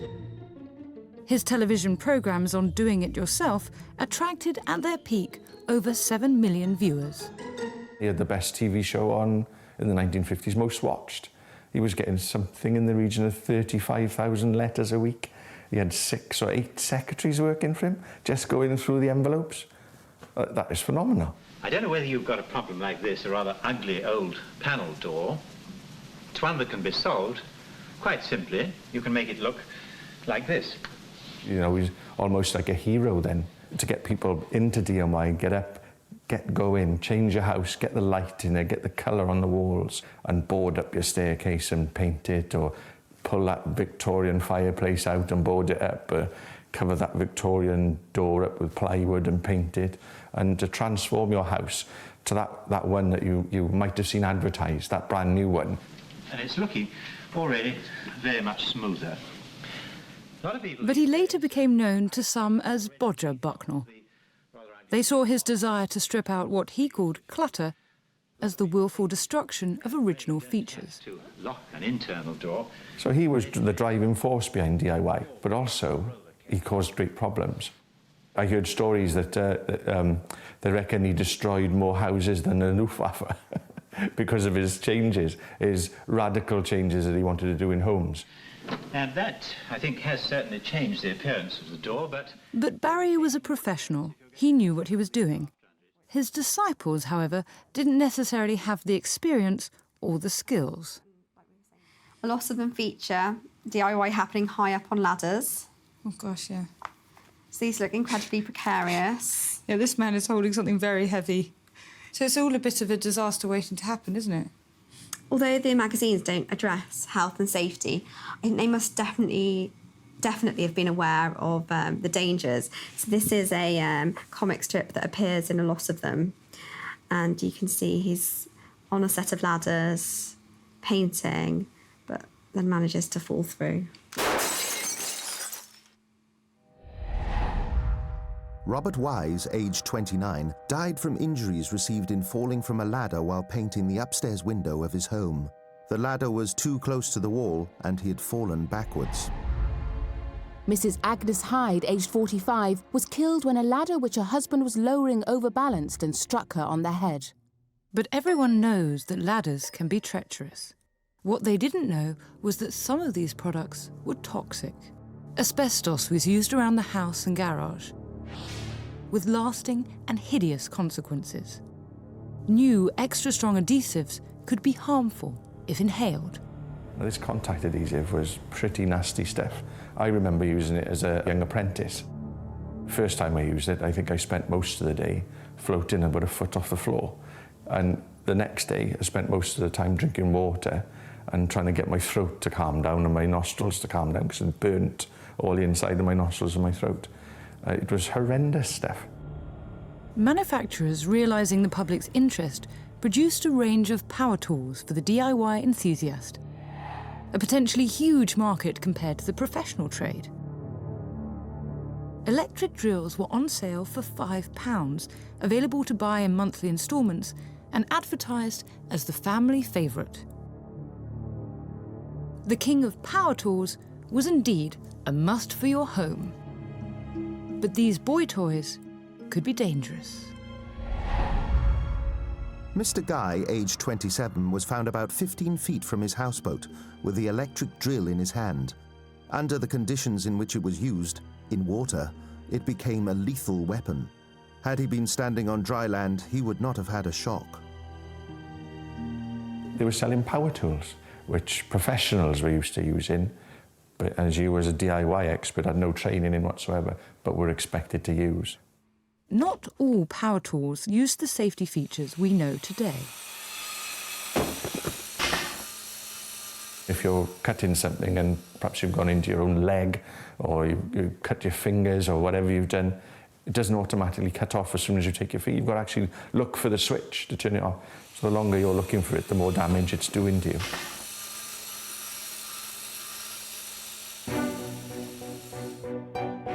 Nothing, it seemed, was out of bounds for the do-it-yourselfers.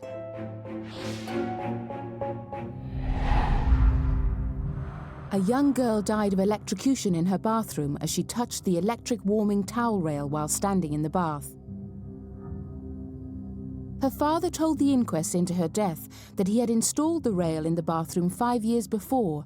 A faulty adapter failed to earth the appliance. Perhaps installing your own electric towel rail should not have been on the DIY list of jobs to do in the home. It was a bit of a problem because people were not necessarily very familiar with wiring. So you would get problems with things badly wired, plugs badly screwed in so that there were bits of wire hanging out the bottom and they weren't properly held, so they would work free and then they could short or catch fire. So there were some problems with electrocution and fire. Mr. Oliver of West Hartlepool Fire Service said many fires were started through faulty electrical wiring, which was often the work of the amateur electrician. The public were advised, when it came to electrics, don't do it yourself, use a professional. They were a lot smarter in those days. I can't imagine any electrician turning up looking like that now. I think I'd probably wonder if he was an electrician if he did. But our passion for DIY has never waned. Our desire to restore and revitalise marches on, thanks to bank holidays and Barry. Thanks, Barry.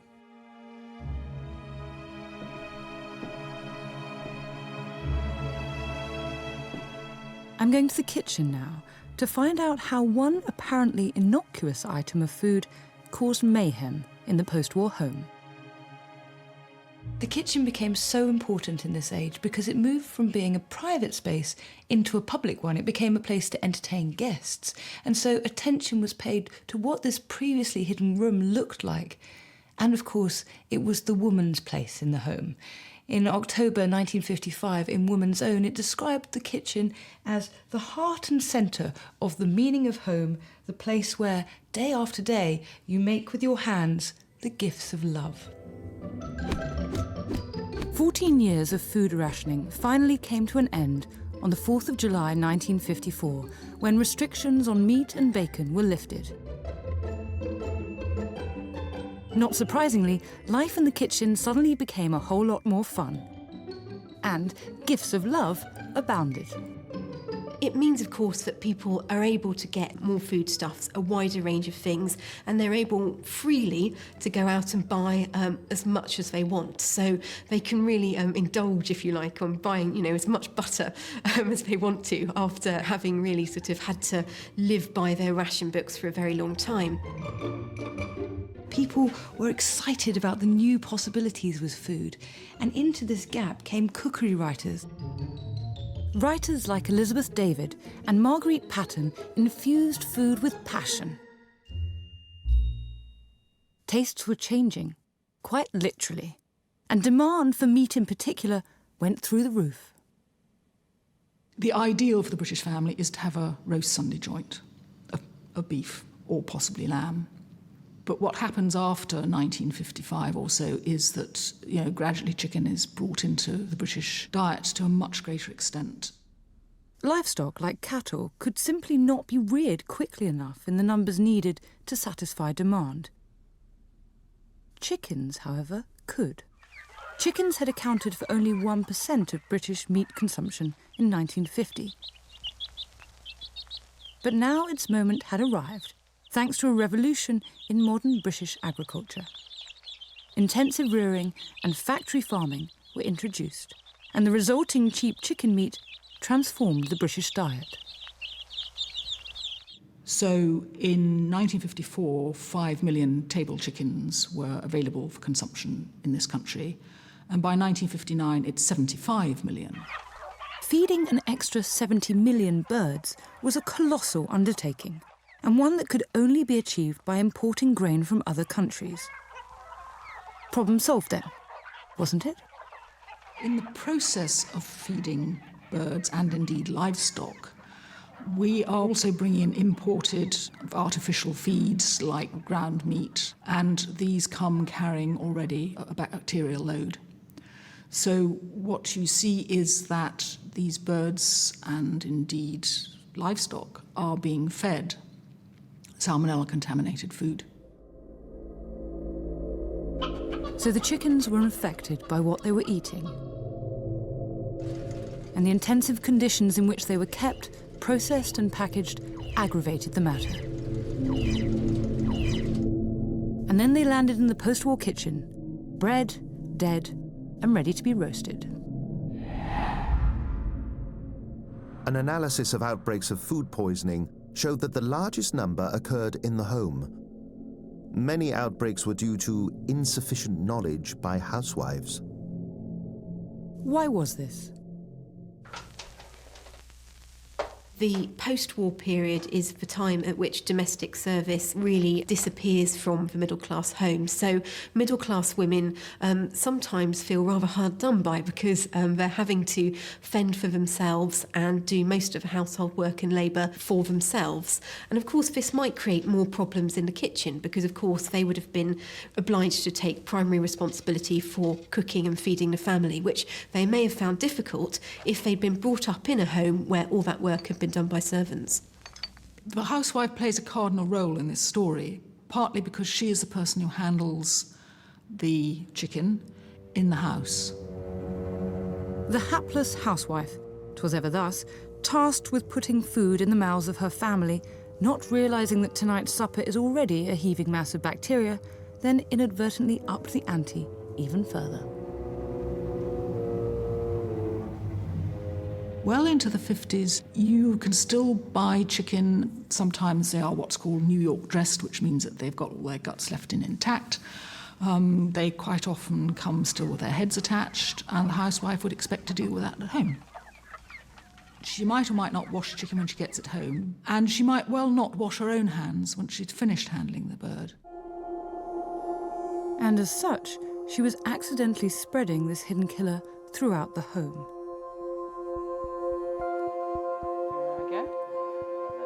I've come to Matthew Averson's laboratory to find out what the post-war chicken cooking housewife didn't know about salmonella. Because salmonella is too deadly to use in this experiment, Matthew has contaminated some chicken with a similar, though thankfully for me, less lethal bacteria. I'm going to show 4 different ways of cleaning my hands after handling the chicken, so we can demonstrate just how pernicious this bacteria was. So what I want you to do is just touch the chicken, and then we're going to make an imprint of your fingers on this indicator plate. OK. The first time, I don't clean my hands at all. And then I'll just lift the lid, and you just put your fingers onto the surface.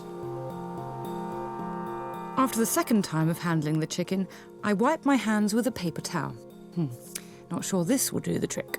It makes it feel less slimy, but actually, practically... Yeah, so when you're touching the meat, it feels slimy, but that's not actually the bacteria. That's just the meat. You don't feel the bacteria.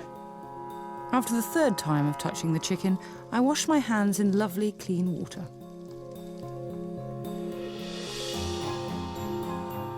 And lastly, I touch the chicken, then wash thoroughly with soap and water. It actually takes a huge number of bacteria to infect somebody, particularly if you're healthy, between about 1 million and 1 billion bacteria. But you can't see them, and so the food that you're eating may look, smell and taste completely normal. OK, Matthew, let's see some results then. OK, so these are some plates that have been incubated overnight, and this is the first one. So this is with the unwashed hands. So this is just after touching the bacteria. The darker colours are the bacteria. There are so many bacteria on here, you can't see individual colonies, individual spots. There are literally thousands and thousands of bacteria on each finger. After rinsing your hands under the tap, though, that's just simply the act of washing the bacteria down the sink. We're not killing the bacteria at all. You're actually making some significant strides to reducing the numbers. There's still quite a few bacteria, but you can see individual colonies. The biggest difference of all, though, comes from using soap, which doesn't kill the bacteria. What soap does is it just improves the ability of us to wash away the bacteria from our skin. So there are still some bacteria.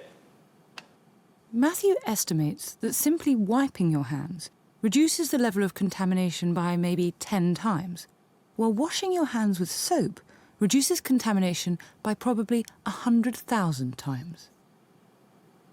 So in short, if they brought meat into the house that had been contaminated in this way and did anything with it and then didn't wash their hands really thoroughly, it could get everywhere. Yeah, absolutely. Not only into your mouth, but also onto the other food that you're preparing, onto the surfaces around you, onto your utensils. Onto your children. Onto your children, absolutely. If somebody eats salmonella-infected food, between a day and 2 days after eating it, you'll start to develop symptoms, and those are likely to be things like diarrhoea, abdominal pain and cramps, and possibly vomiting. Most people who develop salmonella food poisoning would recover within 5 to 7 days. It would be unpleasant, but they wouldn't need any particular treatment. But if you're particularly young, say babies and young children, or old, or if your immune system is suppressed for any other reason, perhaps you've got cancer or some other disease, then you're much more susceptible to really severe infection. And in that case, it's possible that the bacterium could get into the bloodstream and then spread around the body, and then it could affect other areas such as the brain and cause meningitis, which could be fatal, or septicemia, a blood poisoning. Today, 60 years later, intensive farming conditions have improved, and successive public health campaigns have resulted in a better understanding of food hygiene in the home. There's no reason why you should be at risk from this particular hidden killer nowadays, is there?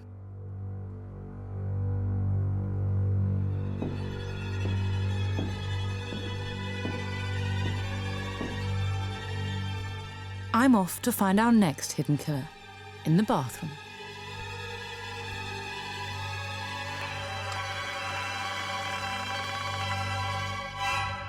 Amazingly, in 1950, half of all homes had no indoor bathroom. So one of the pivotal changes of this decade was the introduction of this luxurious new room. For the first time, people of all classes were able to have an indoor bathroom. And a surge of interest in bathroom furnishings reflected this rapidly expanding market. This new attitude was summarised in House and Garden magazine at the time. A bathroom is a place to rest your morale as well as your looks. Bathing became an enjoyable experience, and one to be taken in pleasant rather than Spartan surroundings. It was a far cry from the old tin bath in front of the fire. But why was it not all that it seemed? In order to understand this, we have to go outside the home and look at an unrelated killer.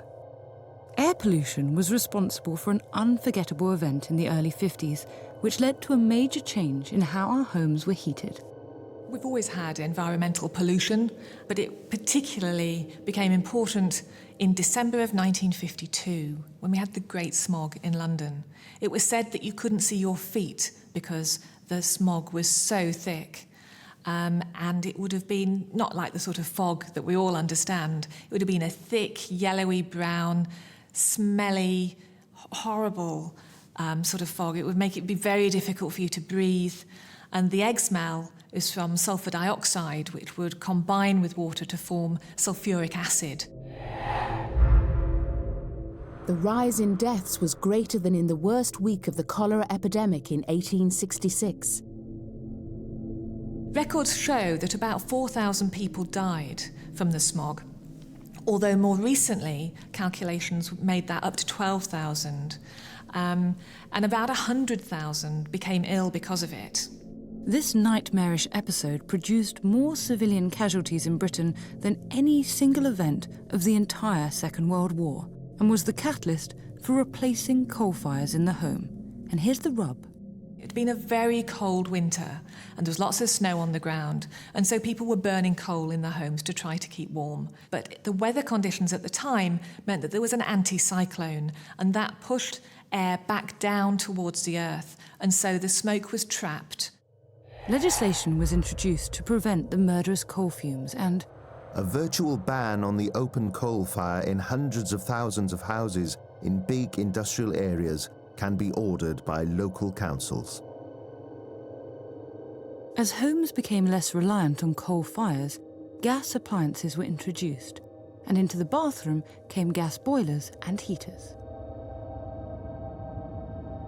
In the early 1950s, they brought into the bathroom to produce hot water for your bath. It was a self-contained boiler. Turn the little tap on, and you just empty it into your bath and obviously jump in and enjoy it. What could be more pleasurable? But there's a problem when you bring a gas boiler into a small enclosed space. A fireman broke down the door of a gas-filled bathroom and found a 20-year-old nurse slumped in the bath. The pathologist said death was due to carbon monoxide poisoning. To burn 1 cubic metre of gas, you need around 10 cubic metres of fresh air full of oxygen. The problem occurs when you haven't got enough oxygen, so if you're in a cramped place, the windows are sealed to try and keep the heat in, then the gas will burn to form carbon monoxide, and this is very toxic. Carbon monoxide is produced by the incomplete burning of fossil fuels. It is dangerous when the boiler is insufficiently sealed and the toxic gases are allowed back into the room rather than exhausted to the atmosphere. You were in that nice new shiny fitted bathroom. You'd got your door shut, your window shut to keep the drafts out, and you're just sitting there absorbing all this carbon monoxide. You think you're getting nice and relaxed because of the hot water, and it's not, it's the carbon monoxide which is slowly putting you to sleep. Forensic fire expert Emma Wilson has designed an experiment to show me just how quickly this silent, deadly gas can be produced in a sealed environment. She will use butane gas in a sealed tank to simulate a bathroom with a gas boiler in it. In the corner of the tank is a modern-day carbon monoxide detector alarm that we use in our homes today. Now, if you will help me pop this on the top so that we can seal the gas in. As if we're closing the door of our bathroom? Exactly. Okay, how are we going to do that? Just by burning that flame in a sealed environment, we're going to produce a deadly gas? Yes, we are. As the combustion of the gas becomes less efficient because there's less oxygen, we produce more and more carbon monoxide. When gas burns normally, 2 oxygen molecules attach to it, making carbon dioxide. When there is less oxygen available, the gas can only attach to 1 molecule, making carbon monoxide, a toxic gas. In addition, the steam from the hot bath interferes with the ability of the flame to burn correctly. And in a sealed room, once the oxygen is used up, it is not replaced. It took just 3 minutes for the carbon monoxide detector alarm to be activated. The sealed tank is now full of poisonous gas. That's the detector sounding to let us know that carbon monoxide in that compartment is now at a dangerous level. Right, so nowadays you can put in a detector and you can know about it, Yes. and it's, you know, pretty shrieking, but apart from the sound that's telling us it's there, we haven't got any smell, we haven't got any obvious signs of it. No, none. Gosh, so you could be sitting there in that bath, in your lovely bath, you've shut the doors and windows, you're having time to yourself, your boiler's going, and it's producing this gas that could make you sick and could kill you. Yes. I'm slightly blown away by the fact that it's just completely invisible. Henry Payne, aged 41, was found dead in a bath at his home. He probably inhaled the carbon monoxide first, then slipped into the water. There is no official supervision over installation of gas geysers, the borough coroner was told.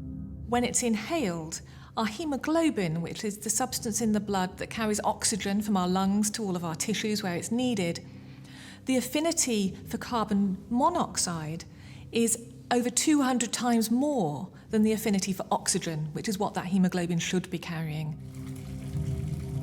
So it means if there's carbon monoxide in the air that you breathe in, it will bind to the hemoglobin.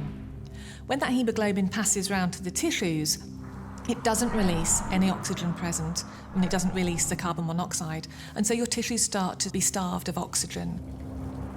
And it's really like suffocating the body from the inside. It was colourless, tasteless and odourless, the absolute definition of a hidden killer. At low doses, carbon monoxide can cause headaches, flu-like symptoms, confusion and dizziness. But if you have a lot of carbon monoxide, it can be rapidly fatal and stop the heart because your entire body is starved of oxygen.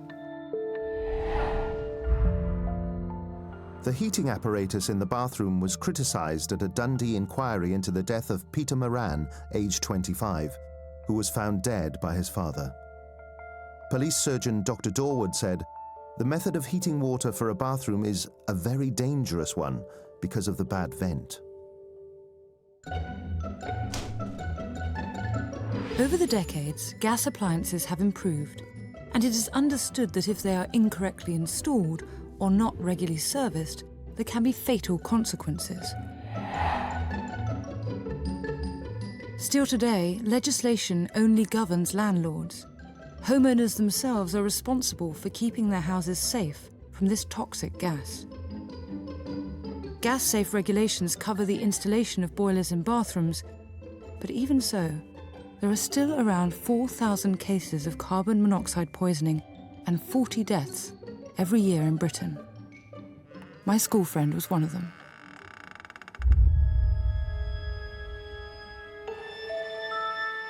My final hidden killer can be found all over the house, but I'm going in search of the kitchen variety, into the heart of the woman's domain. We have seen how men and their power tools came a cropper. Now we see how the newly on-tap electricity brought considerable danger into the shiny world of appliances. The magazines are full of adverts showing women breezily vacuuming their houses in high heels. One article is even entitled, "Cinderella would have stayed at home if her fairy godmother had first conjured up all this kitchen equipment." After the Second World War, the main technology that people have in their kitchens is the gas cooker. But we start to get the fridge, we get the vacuum cleaner coming in, also washing machines and also eventually freezers. And these technologies really do make quite a difference to women's everyday lives. Electrical gadgets had previously been expensive luxuries. Now there was an explosion of new affordable brands, all marketed as taking the drudgery out of housework. This is an article by Jane Story titled What Electric Living Means to a Woman. And she says, for people like myself who have a full-time job, plus a home and family to look after, such labour-saving automatic service is a tremendous boon. If you think about the domestic labour involved, for example, in the weekly washing day, if you've got, say, a family with a large number of children and you have to sort of wash all of their clothes and dry them by hand, you can imagine just how much difference something like a washing machine really would have made to women's lives. So this booklet talks about what your Monday to Friday routine of cleaning should be. Oh, gosh, that's quite a heavy workload. So here we've got vacuum all carpets. A thorough once-a-week clean with your hoover will clear away any embedded grit. Yes, but that's on Wednesdays after you've cleaned all the floors and polished where necessary. So actually, it is a 4-week schedule, isn't it? For the housewife who's also going out to work, of course. Yes. But these labour-saving devices, welcomed with open arms by the housewife, sometimes resulted in undesirable consequences. Mrs. Haller, aged 25, was found dead at her home 6 weeks after her marriage. A modern electric iron found by her body was produced, and exposed terminals under a broken section pointed out to the coroner. Unscrupulous manufacturers produced goods that were shoddily made, badly designed, even downright dangerous. Things like kettles. Somebody came up with a wonderful idea of making a kettle. You plug the lead in, when it got to a certain temperature, it spat the electric lead out. Now, I don't think you need to be a scientist to work this out. There's not that many kettle points in the kitchen. There's obviously one straight right by the side of the sink. You're doing your dishes, your kettle's plugged in, it shoots the power supply straight out, lands in the sink.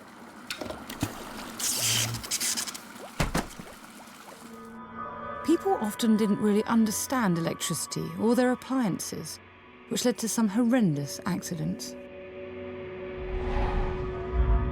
Irene Claydon, aged 58, died instantaneously from heart failure caused by an electric shock, caused by the full-sized electric blanket in her bed. An electrical engineer said that it was dangerous to sleep with an electric blanket switched on. The trouble is people don't bother to read the instructions. So often they think, this doesn't work properly, or I'll stick a knife in and have a poke about. And people were electrocuted through toasters, or toasters caught fire, because they probably didn't use them as they'd been instructed, if they'd ever bothered to read the instructions. The Courier newspaper in Dundee consulted a local electrician as to the safest way of handling appliances. He told them, electrical appliances used in the home nowadays are safe, if respected and treated with care. The danger of ignorance of these appliances or wear and tear on them has been emphasised recently by a number of burning accidents. Another solution came from the Electrical Association for Women, who urged that girls should be educated. For heaven's sake, teach them how to look after the beautiful electrical apparatus they are now getting, so that girls who will be future housewives will at least know the rudiments of how to look after the apparatus. Education would surely help, but some products were overused and poorly maintained. They would have dodgy connections, they might spark a bit when you use them. But, it'll be all right, I'll get one next week or when payday comes. But obviously you really did need to keep them maintained and changed, and make sure that you only buy them from a proper electrical retailer. There could be a high price to pay if you didn't. Mrs. Montgomery died from an electric shock sustained when using an electric iron. Mr. Montgomery stated that his wife had told him about the electric iron failing and breaking. She had tied the handle with string. It is a deplorable instance of the dangers of using electric equipment which is not in proper order, commented Sheriff Hamilton.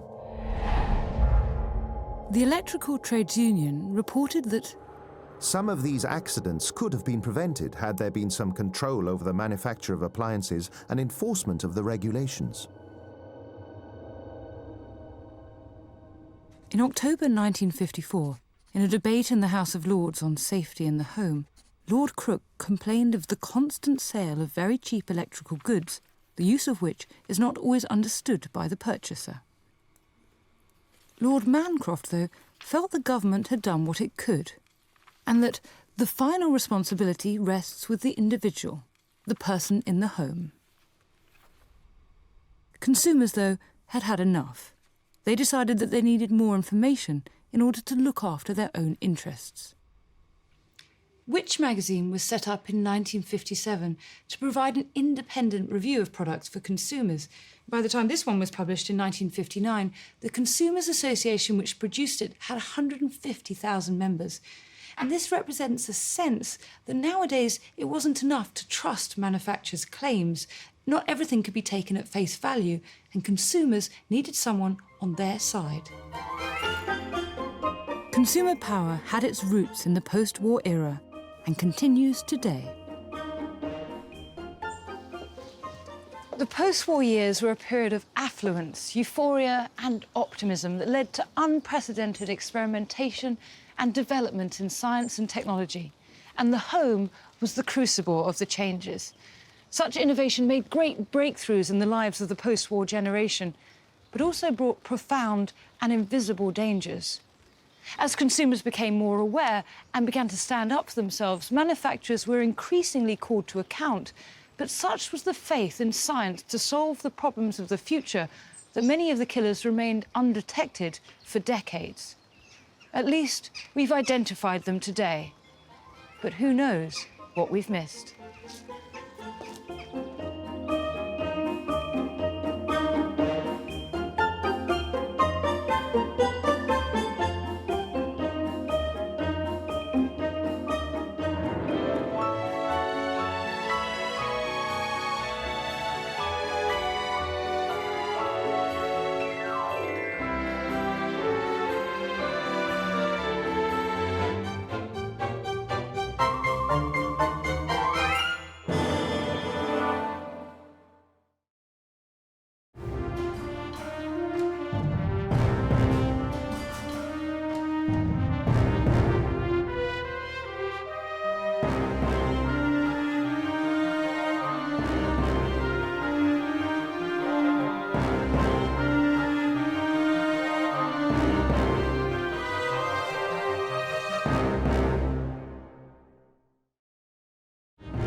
Thanks again to Heroes of History for sponsoring this video. You can download the game for free at the link in the description and start building your civilization today.